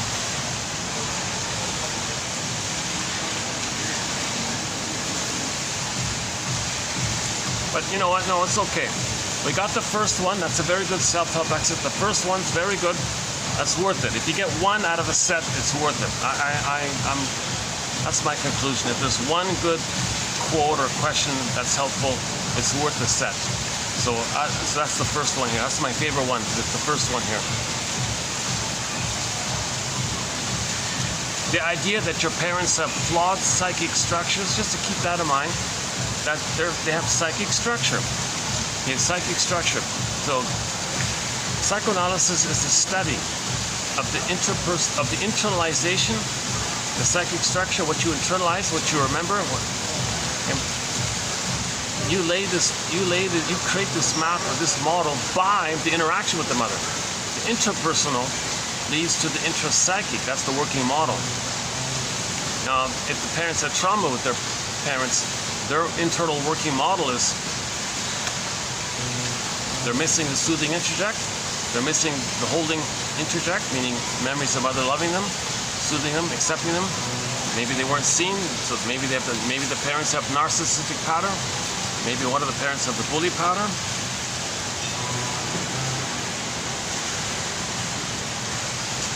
Now, okay, the psychic structure, the failure situation one. Yeah, just somebody else saying it. It's necessary for clients to re-experience early states of intense need with the therapist. Yeah, so you're gonna feel in the present the pain in the past, but all the things you're saying about the person in the present, that's for you to know how you felt with the person in the past. You recreate in the present the past to know the past. So as a child you had these needs, but you couldn't know it anymore. Now in the present, it's going to come up. You got to realize that's for the past, not the present. Don't expect a shrink to be your mother in the past like that. To convey this understanding.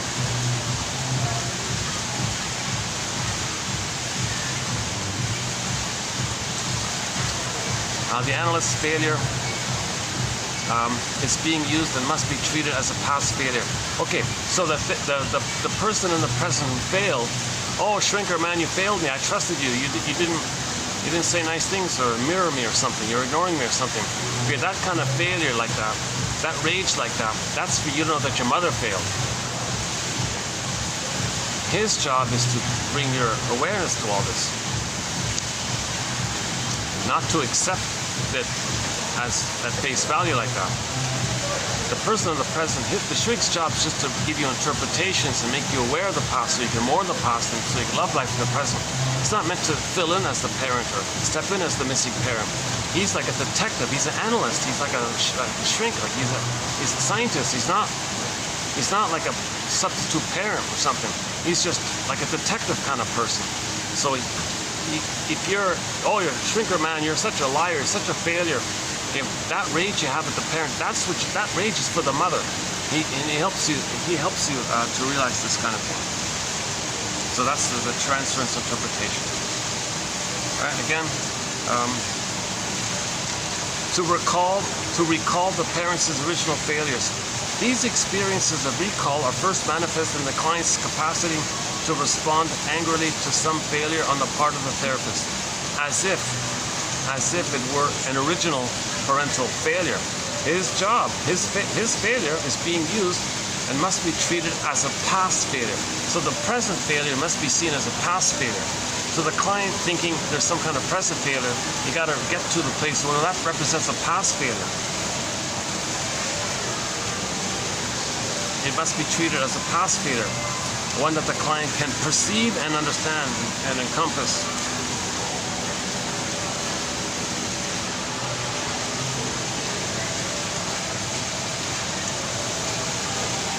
Okay, know your parents as people. So Bruce Springsteen, Independence Day, Toronto, a good one.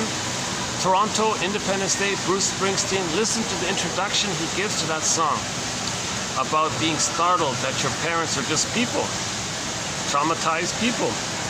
They had personal dreams as a person. Didn't pan out. They tried maybe, but they're in pain and they're disappointed.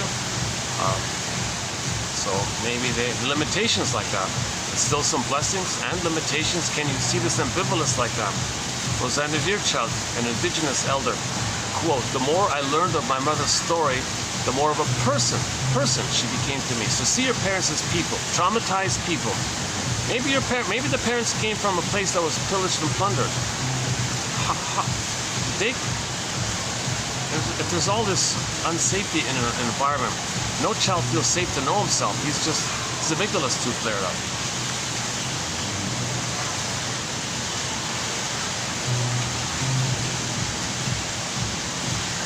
Okay, the new idea about the blackout idea, I did decide to include it because we do have a thread on disassociation.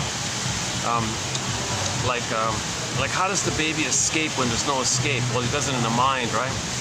So we usually talk about the mild versions of it, like highway hypnosis, being absent-minded, where to put my keys kind of thing.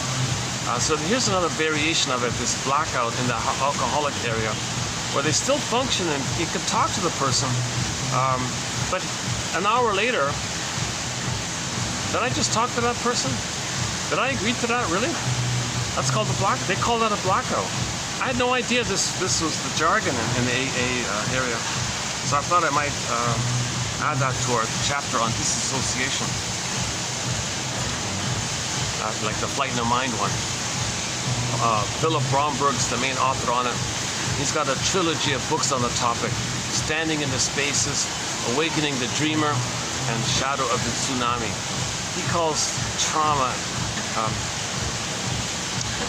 an emotional tsunami. That's what it means. And the after effects, like the PTSD of it.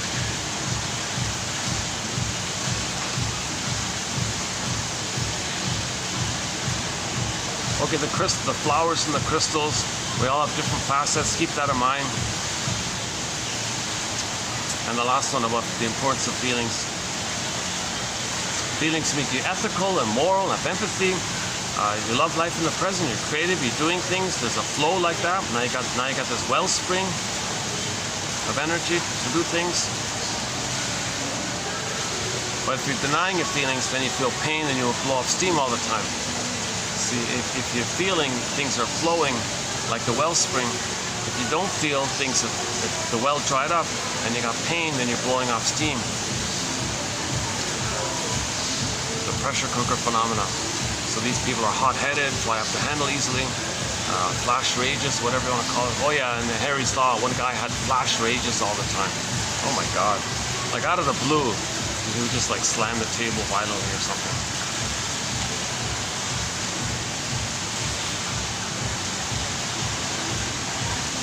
No one liked him, but it turned out he was innocent. But oh, that was a gruesome story. My God. Harry's Law season 2 from 1 to 3, a three-parter from season 1, episode 1 to 3. It's kind of like a movie almost, done in 3 parts. Wow, yeah, that's quite a dramatic one. These parents were extremely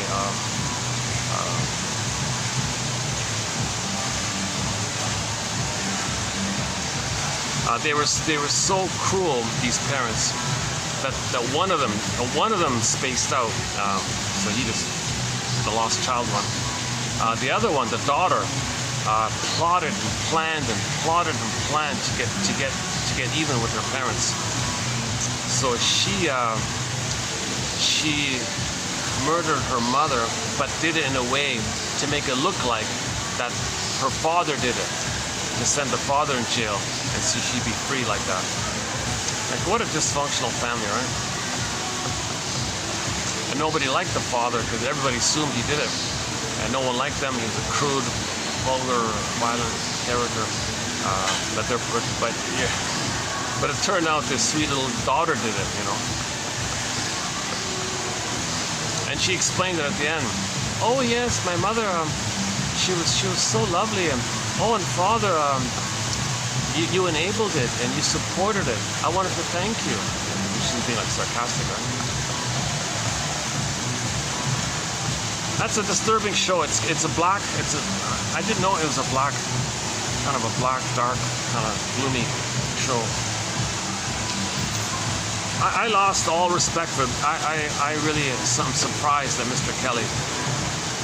He established a lot of credibility with the Ally McBeal show. A lot of fun little things. Okay, it dropped down significantly with the propaganda Boston Legal one, but he really went ugly with the Harry's Law one. Oh my God! Actually, there were even signs of his ugliness in Ally McBeal, like in terms of his hate propaganda. He was a warmonger. He was hired by the military, that kind of thing. Never mind the comedy parts. When they flash shocking images in like subliminal way or something, that's what they're after, right? They want to imprint on your survival brain certain things.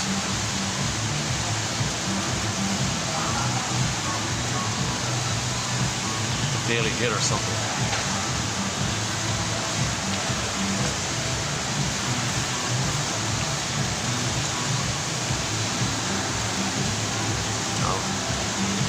What time is it? Yeah.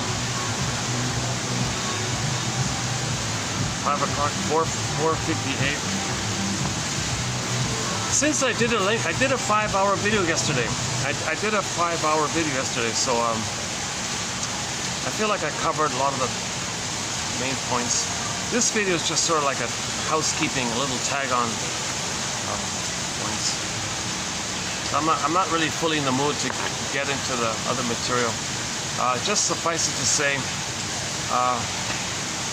I highly doubt. No, sorry. I believe you'll be surprised at the massive volume of the wealth and treasureful resource available in this encyclopedia. So imagine a page like this times 2,000, 60 chapters, 2,000. So 10,000 quotes, but if 1 out of 10, so each person will have a unique for them, a customized for them, 1,001 Windmills of the mind for them, because each person's going to pick around and find their own 1,000 that's unique to them. Everybody's going to have their own unique 1,000. No one's going to have a perfect, identical combination of 1,000 quotes. That's interesting like that. So it's a great resource. You don't have to dig up old, dusty books. You don't have to buy some printed book and pay a high shipping fee. You don't got to wait for something, hopefully, to be digitized. You don't got to join some expensive thing.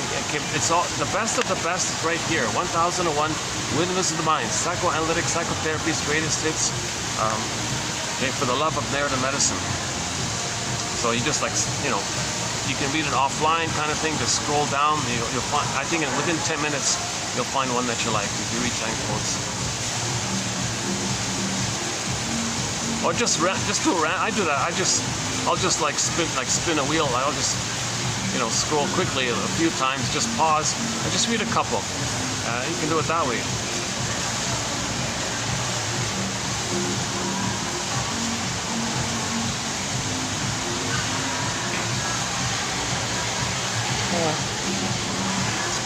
Yeah, this is I'm going to call this the pumpkin soup place. This is the pumpkin soup place.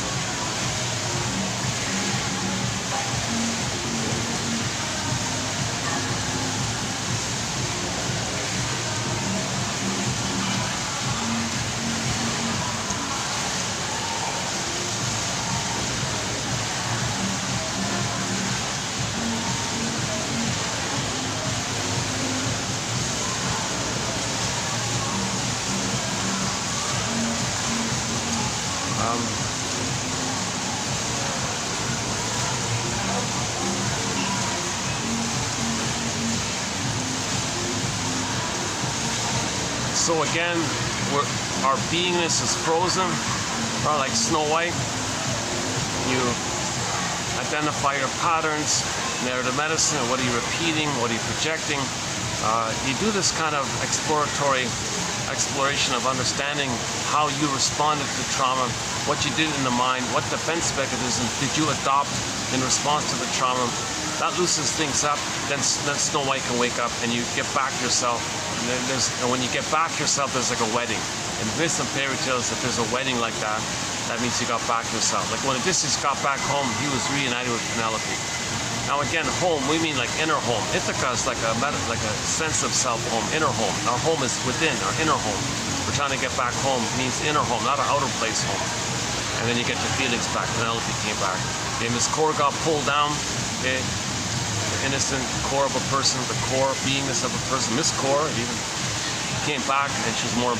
Now you're more embodied, so they called her Persephone, a more fuller kind of phenomenon. Yeah, and then Rapunzel, likewise. Rapunzel, in one version, you got the witch's garden, you got the wall there, the fence there, and beside it, the neighbor was the regular house. In the regular house, they were hungry and all this. Or in the Grimms, you got the castle in poverty, and the soul Rapunzel is over the fence lost in the forest in the tower like that. You got these two worlds, the conscious world and the unconscious world. Okay, the primary mentation, secondary mentation. Where it was, ego shall be. So in the garden one, the guy would hop over the fence, pick up the rampions. Rapunzel in German, those radishes are called Rapunzels. In English, it's rampion. So he would go in the soil, dig it up, underground even. So there's a root, right? Bring it over the fence and gobble it up. You're making the unconscious conscious. You eat the root. Okay, that's like integrating, accepting, making a part of you. You're accepting it fully, kind of thing. So you go over the fence, something unconscious, identify it, bring it to your conscious. Unconscious to conscious, unconscious to conscious. We're constantly trying to make more and more of what's repressed and denied repressed. It's in the ground, like that's repressed unconscious. So we want to bring up the consciousness. So that's the bit by bit kind of process. And then you're more connected with yourself.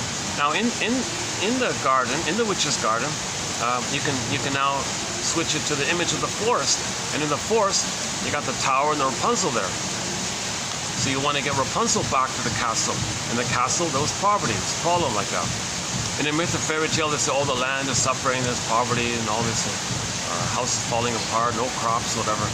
Well, then you got to go to the unconscious, bring back the soul. Oh, and things get better.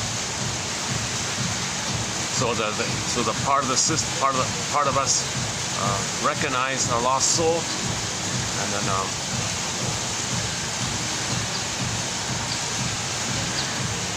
ultimately Rapunzel came back to the castle and they were married and all that. Rapunzel is a newly added interpretation to our thread here. So we mainly base it on the German film entitled Rapunzel or The Magic of Tears. A German film, but there's English subtitles. Don't be discouraged if it's too simple or boring or slow or something like that. At least there's some link to the Grimm's tale. At least it's the only film that I could find that has something connected to the fairy tale.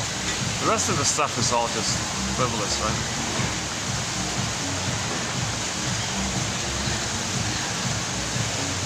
Yeah, so if you watch the film, the German film Rapunzel or The Magic of Tears, you learn in the castle side all this poverty and problems. So the person feels impoverished. The person feels poverty like that. The person feels guilty and debt, and they said they were in debt. Well, guilt means guilt. Guilt. So in German, debt and guilt are the same words. So they feel guilty, they feel empty, they feel they owe something, like they're hollow like that. Well, that's because in the unconscious, the forest is the soul. Now, luckily, the soul was a little bit complete. You got Rapunzel and the golden hair like that.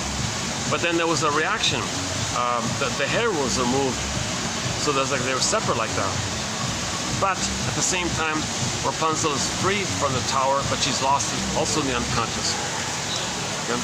And then we're looking for that, and we don't see, but we hear a little bit. And when we connect with ourselves and cry the magic of tears, then the couple could be married and come back and everything was good, kind of thing. So myths and fairy tales are metaphors for the unconscious dynamics. They're metaphors for healing trauma, etc.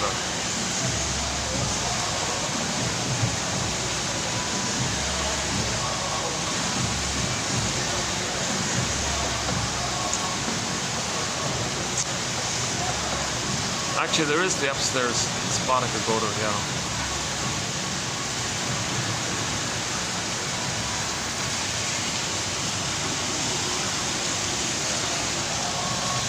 I'll tell you, this is the third talk about blackout. This is the third blackout. No, I remember the videos. It's not a blackout, but I'm way more absent-minded in these 3 videos.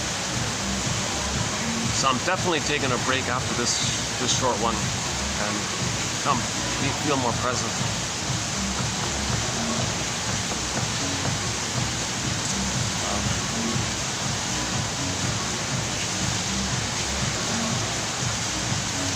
There's another little outdoor section I can visit. Maybe we'll wrap it up over there. Yeah, okay.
Oh, what a difference. I was here last time on a Sunday. You could barely walk.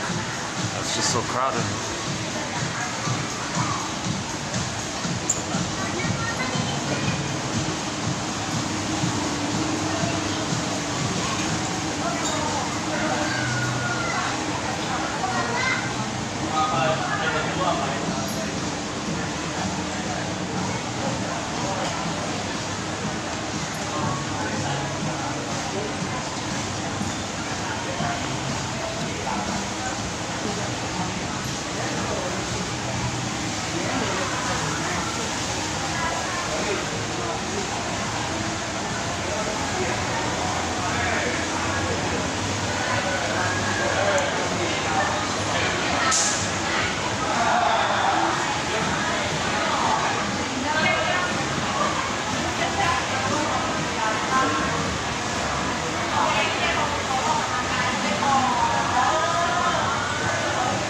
see if the ad for Inside Out comes up. Hold on a sec. If you go to 2840, 2840, you'll get a review of Inside Out 2, the Disney film Inside Out 2.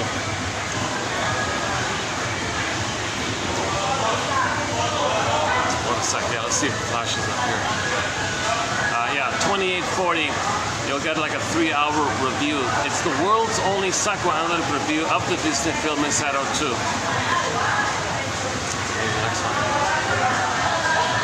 Yeah, so it was fun reviewing that film. I spent a lot of time on it.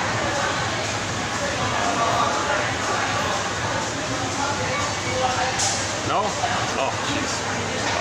Mostly scary films.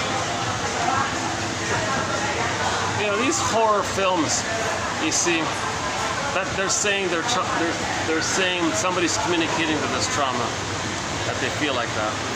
No, it's not on here. It's the #1 film of the year in 2024, the #1 best-selling. Oh, that looks good.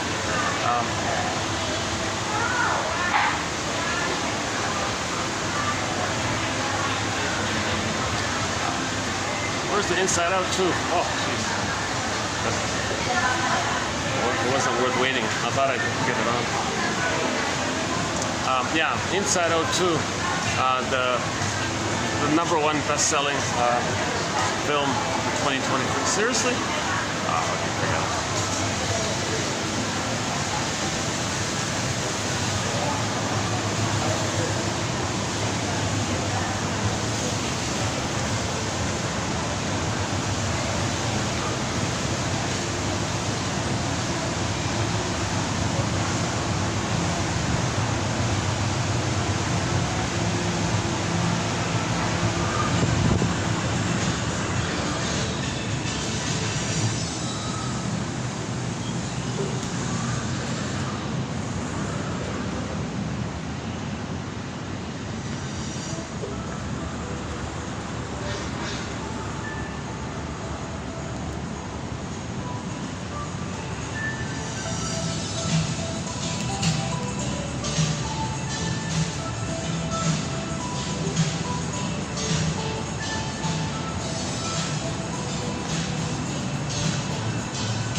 Pointing southbound. Oh, there's Inside Out. Yeah, look at the SkyTrain. Can you see the SkyTrain? Inside Out 2. There's the ad for it. Yeah, all right.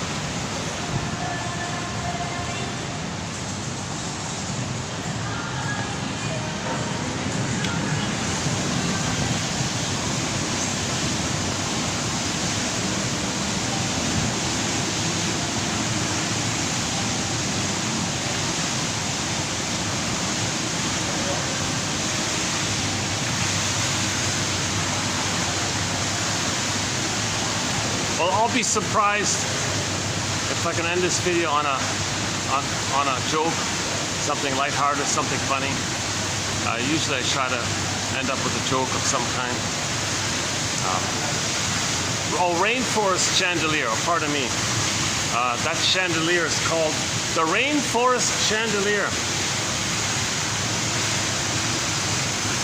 Green chandelier spiraling over 100 meters. Yeah, there's.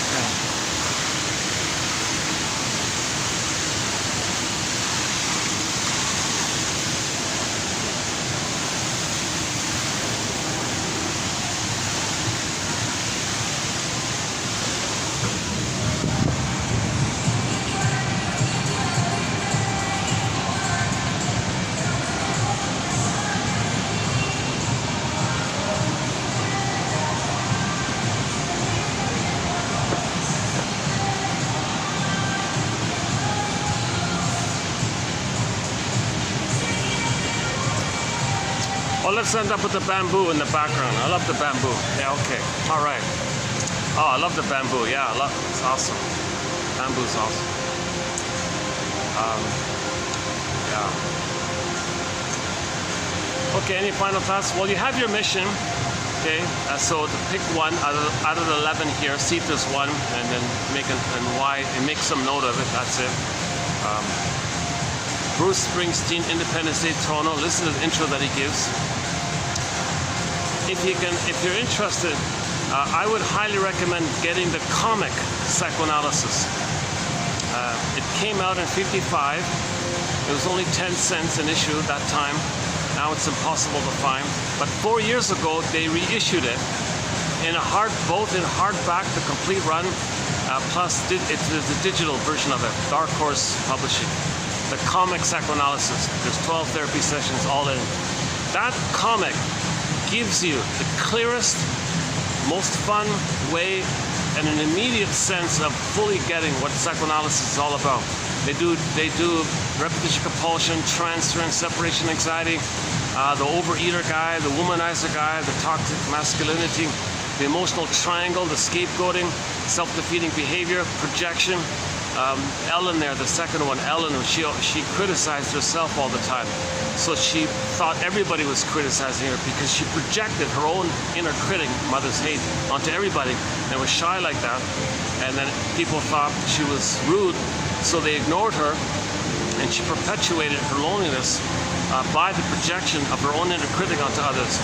So this idea of projection is in there, and so on. There's a wealth of material. Dream interpretation, a little bit is in there. Scapegoating, I mentioned. The family systems theory, I mentioned.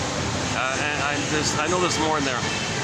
And just in comic book format, you'll get the best introduction to psychoanalysis right there in that comic. Another good resource is James F. Masterson's book called The Search for the Real Self. One of our mentors is Masterson. Karen Horney's book, Our Inner Conflicts, another excellent resource. I would highly recommend the Janoff quotes here in our collection, beginning with 2745 up to 2773. Well, 70 then the tag on, the 3 tag on. So 2745 to 70, 26 videos, all on the work of the famous psychologist Arthur Janoff from the 70s. So I plucked out, as best I could, the top 300 of his quotes. So it's a good 101, okay? It's a good, like, 101 of psychoanalysis, basically. A lot of ground is covered on that. I think that's an excellent place to start, the Janoff ones, as well. Maybe it's just fatigue. Maybe I didn't get a full rest. Why am I sweating?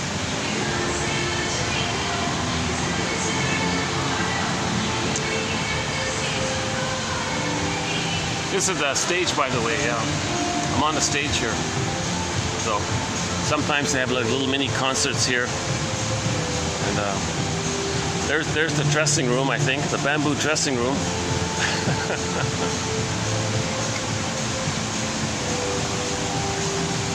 Or here, maybe.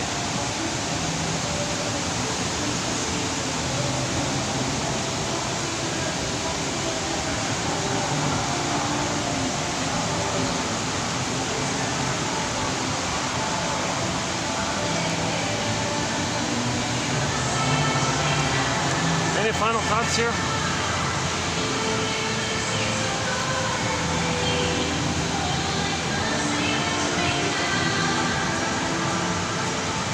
This looks like a Zen garden or something, right? These stones here. Oh, I see. Oh, these are the seats. Oh, I see. Oh, these stones are the seats. I see. And then there's the concert stage. Well, can you observe your life? Can you like observe your behavior kind of thing, like on a stage? And what you're recreating in your life? Can you like sit back and observe yourself and see that what you're recreating is a dramatization of your past? That you're transferring the past to the present and doing a staging thing in the present to represent the past, to learn about the past? Can you observe what your behavior to learn about the past? So in the present we do like a psychodrama, melodrama, like a stage, so you want to make the inference by observing yourself.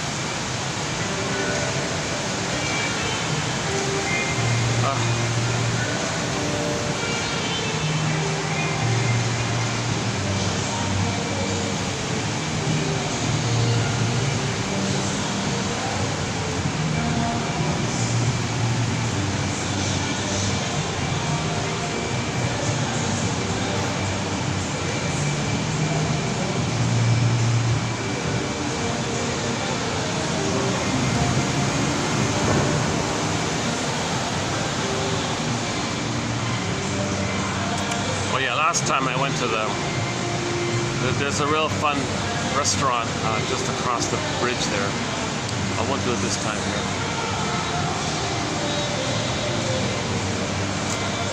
I'm looking for some closing thoughts here.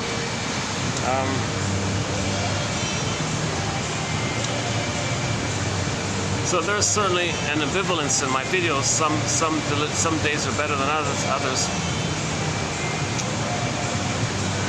I think the last one was okay. The last one, the angry one, I was at my angriest, I thought.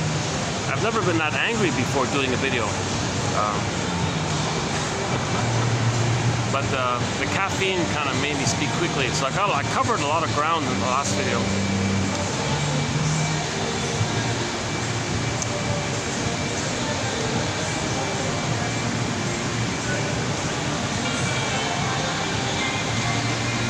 See, the thing is, the more we get back our feelings, the more ethical and moral and kind we are. You see, when babies are traumatized, they freeze up their feelings. That's why you're seeing so many people who don't care about others or lack of empathy for others or something.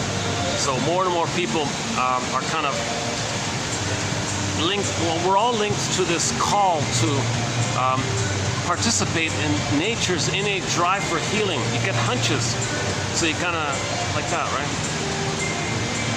The natural state of affairs is inside out. Your beingness, your yin, your feminine principle, okay, then your doing, your masculine, is normal.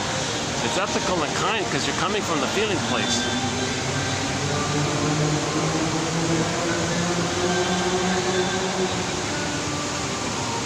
Oh yeah, this reminds me of the narcissus flower.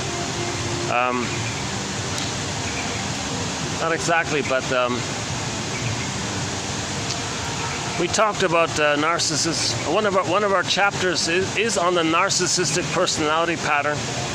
So that's a huge topic. Let's not get into it now here. That's a major thread, the narcissistic pattern. Actually, we did cover.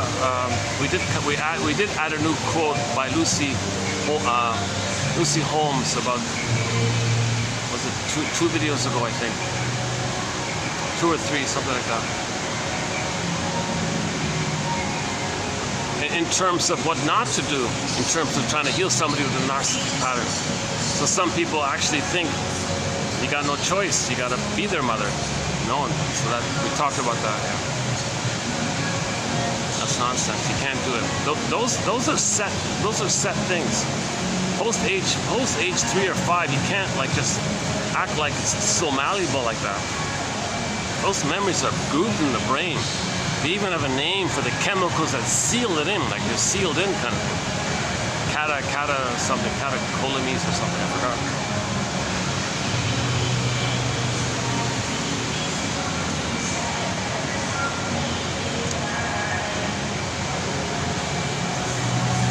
Truth is, I pushed myself to do this video. Okay, Marcus, just squeeze out one more video and take a rest. I didn't want this one kind of hang loose like that. So So my backlog is now, everything's cleared up. All the quotes have been presented. So yeah, so we'll start fresh in a couple of days with some fresh new material.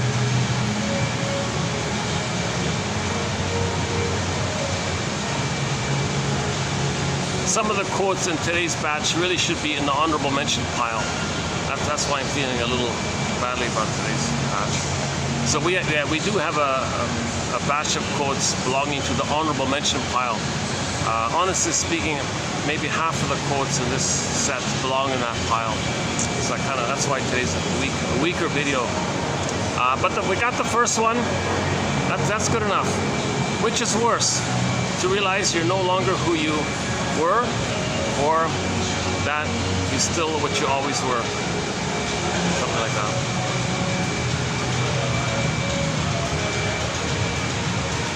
Oh, there's another, oh yeah, hang on, there's another angle here.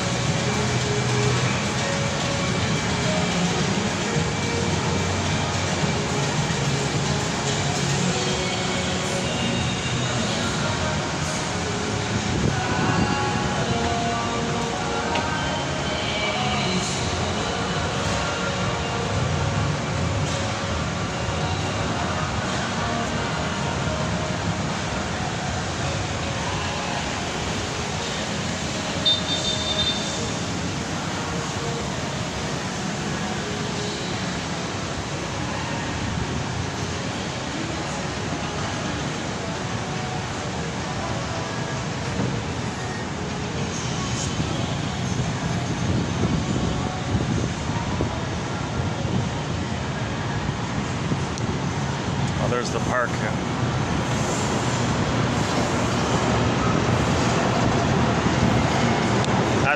That's eastbound, right? East, south. He's going west. This is north. Yeah, walking northbound. Your bearing. Oh, today's quote about bearings. Your feelings are your bearings. Your life. Well, I'm looking for like a lighthearted ending here.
Let's go back to the bamboo spot there.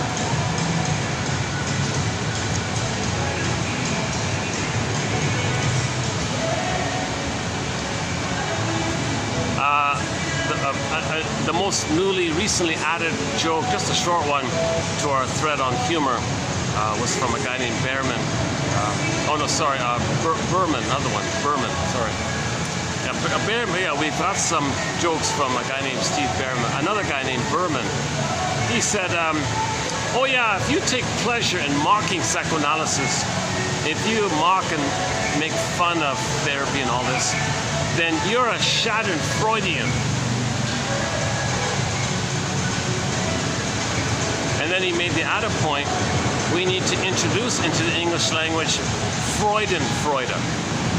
Freudenfreude. pleasure, you feel good when others are in a good state. You feel pleasure at other people's success or good fortune. That's the natural state, Freud and Freude. We don't really even have that word, right? We have Schadenfreude. That tells you something, right? He said we're traumatized. If there's more Schadenfreude than Freud and Freude, we're traumatized. Schadenfreude is a symptom of trauma, very clear cut. All this dark humor, negative humor, put down humor. See, when people are shaming others, that's their own soul they projected in the proxy and shamed it because that's what the mother did to them, and they become the shaming mother. Then they see the proxy as the mother who really did hurt them. Then they hate the one they hurt. Then they hate the one they just hurt. That's all trauma that's going on. We're homotraumicus, and we're conscious to realize it, or at least be conscious that you don't realize it, and then be conscious that you realize it. So that's part of the innate drive for healing. That we're conscious of ourselves, and if we're traumatized, we can be conscious that we're traumatized, and with that consciousness, we can work towards healing ourselves. I regard Pete Doctor, the guy inside out, as a soul doctor, forgiving us inside out, both 1 and 2. Yeah. However my delivery is in the video, whether I'm fresh, in a good mood, absent-minded mood, or angry mood, or sad mood, whatever my mood is, it's not about my delivery here. It's between any possible, it's between the person and the quotes. A lot of my discussion is just kind of like, I'm trying to learn this myself. Somebody said, if you want to learn something, teach it. Well, I'm not teaching it, but if I talk about it, I'm kind of learning about it. Now, if by some fluke somebody does benefit by my discussion, that's great. I don't expect that due to my anxiety. See, therapy doesn't take place when the helper is too anxious, really, right? Oh, side part. Oh, this part here.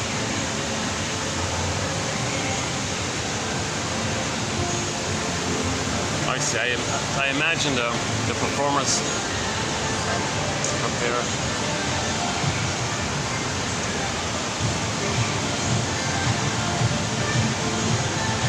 Oh, sure, I would see Oma Wumi if she did a concert here. Ladies and gentlemen, all the way from Nigeria, give it up for Oma Wumi. Actually, I only found the one song that I quite like of hers. I haven't done her whole catalog yet.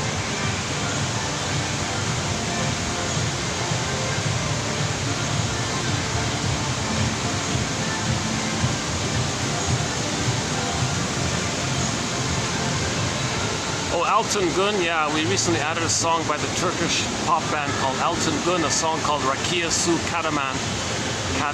Man, something like that. Yeah, from a band from Turkey called Altın, G-U-N, A-L-T-I-N, and then G-U-N. The song called Rakia Su Kataman, something like that. It's a fun song, yeah. How are we doing here? Our theme song to 1001 Windmills of the Mind is Katja Epstein's German cover of that song. I love playing. My favorite English rendition is the one done by Barbara Lewis. Due to the copyright problem, I can't play it, but but those two are great versions. Luckily, we've got Katja Epstein's German version. It opens up with the bass tubas, those booming bass tubas. That's a great rendition. Actually, this whole thing is named after that song. When I found that song, I thought, let's call it this: Windmills of the Mind. 1001 Windmills of the Mind. I thought it fit well. See, the soul, you see, down a tunnel, down a cavern where the light is never shown. You see, the beingness is lost like that. That's one of the windmills of the minds. Plus, the image, things are moving, it's dynamic like that. Defense mechanisms, operations of the mind, maneuvers of the mind, windmills of the mind, caverns of the mind, whatever you want to call it.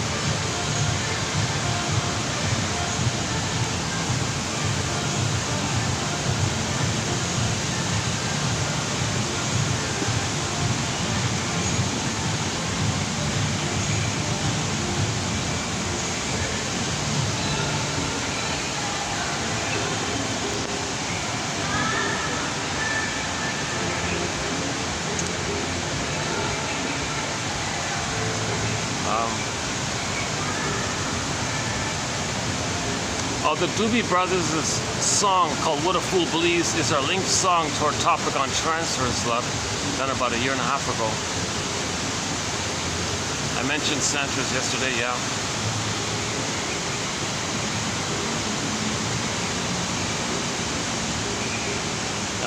We talked about the Coney Hatch Band, their song called Monkey Bars recently, yeah.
Oh, come on, Marcus, let me talk to anxiety inside. Hey, anxiety, what's going on inside? Maybe it's time to wrap up this video. Anxiety is buzzing around. What are you looking for, anxiety? Well, I'm looking for a joke or something. I'm researching all the databases. Well, we got to end the video on an upbeat, fun note. Yeah, that's true, anxiety. You look tired in there. You're running around like this. Maybe it's okay if we just kind of wind it down, comedy a little bit. Really, are you sure? That's a good question, anxiety. I'm talking to the orange character from the film. I'm imagining it. And that's another new self-help exercise we did. Imagine that character, the mop head kid, the orange moppy character. The character with the hair like a mop, that one, running around, anxiety. Imagine that's going on instead. Talk to that person when you feel anxiety.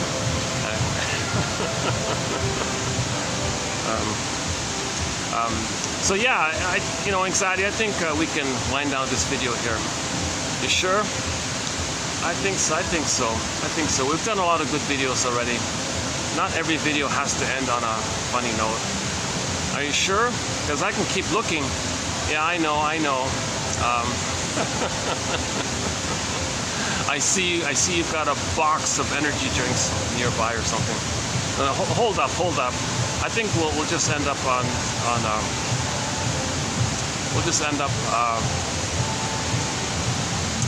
just in this muddled way. You sure you want to end the video in a muddled way? Don't you want to end up in a humorous way? Well, that's what I thought, but I realized that this is dragging on like this. And maybe let's be reasonable and let's give you a rest and give me a rest. And I do see a bird in front of me. I don't know if the audience can see it, but just standing on that silvery grill. Yeah, no, you probably can't see it. So we can maybe end on a note about our companion animals: the blue jay, the heron, the loon, the bumblebee. Oh, that's not a bird. The bumblebee. What else? The pigeon. Oh, the pigeon's in there. The crow. Oh my God. The crow is the keeper of psychological, spiritual, or psychological knowledge, says some indigenous traditions. They project the idea that the crow has lots of knowledge because they're so bright and alert like that. So they have a lot of knowledge. So they think they have a lot of knowledge because they're so bright. So they would do it like that. Well, the truth is, anxiety. I'm sweating up here already, so I kind of want to wind down this video here. Before the the sweat starts pouring down. How about this, anxiety? How about you do some research on perspiration? What is the link between people who sweat kind of easily and anxiety? Like, let's do some research in that area. I give you that assignment? Well, I guess, but you're still filming here. Well, how are you going to end this video here without me? Well, let's bring up another character here. Let's bring up. Can we bring up Joy to the console? Hooray! We did the video.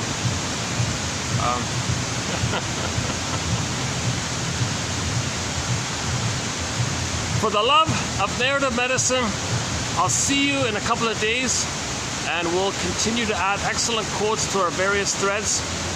Thanks very much. I'll see you in the next video.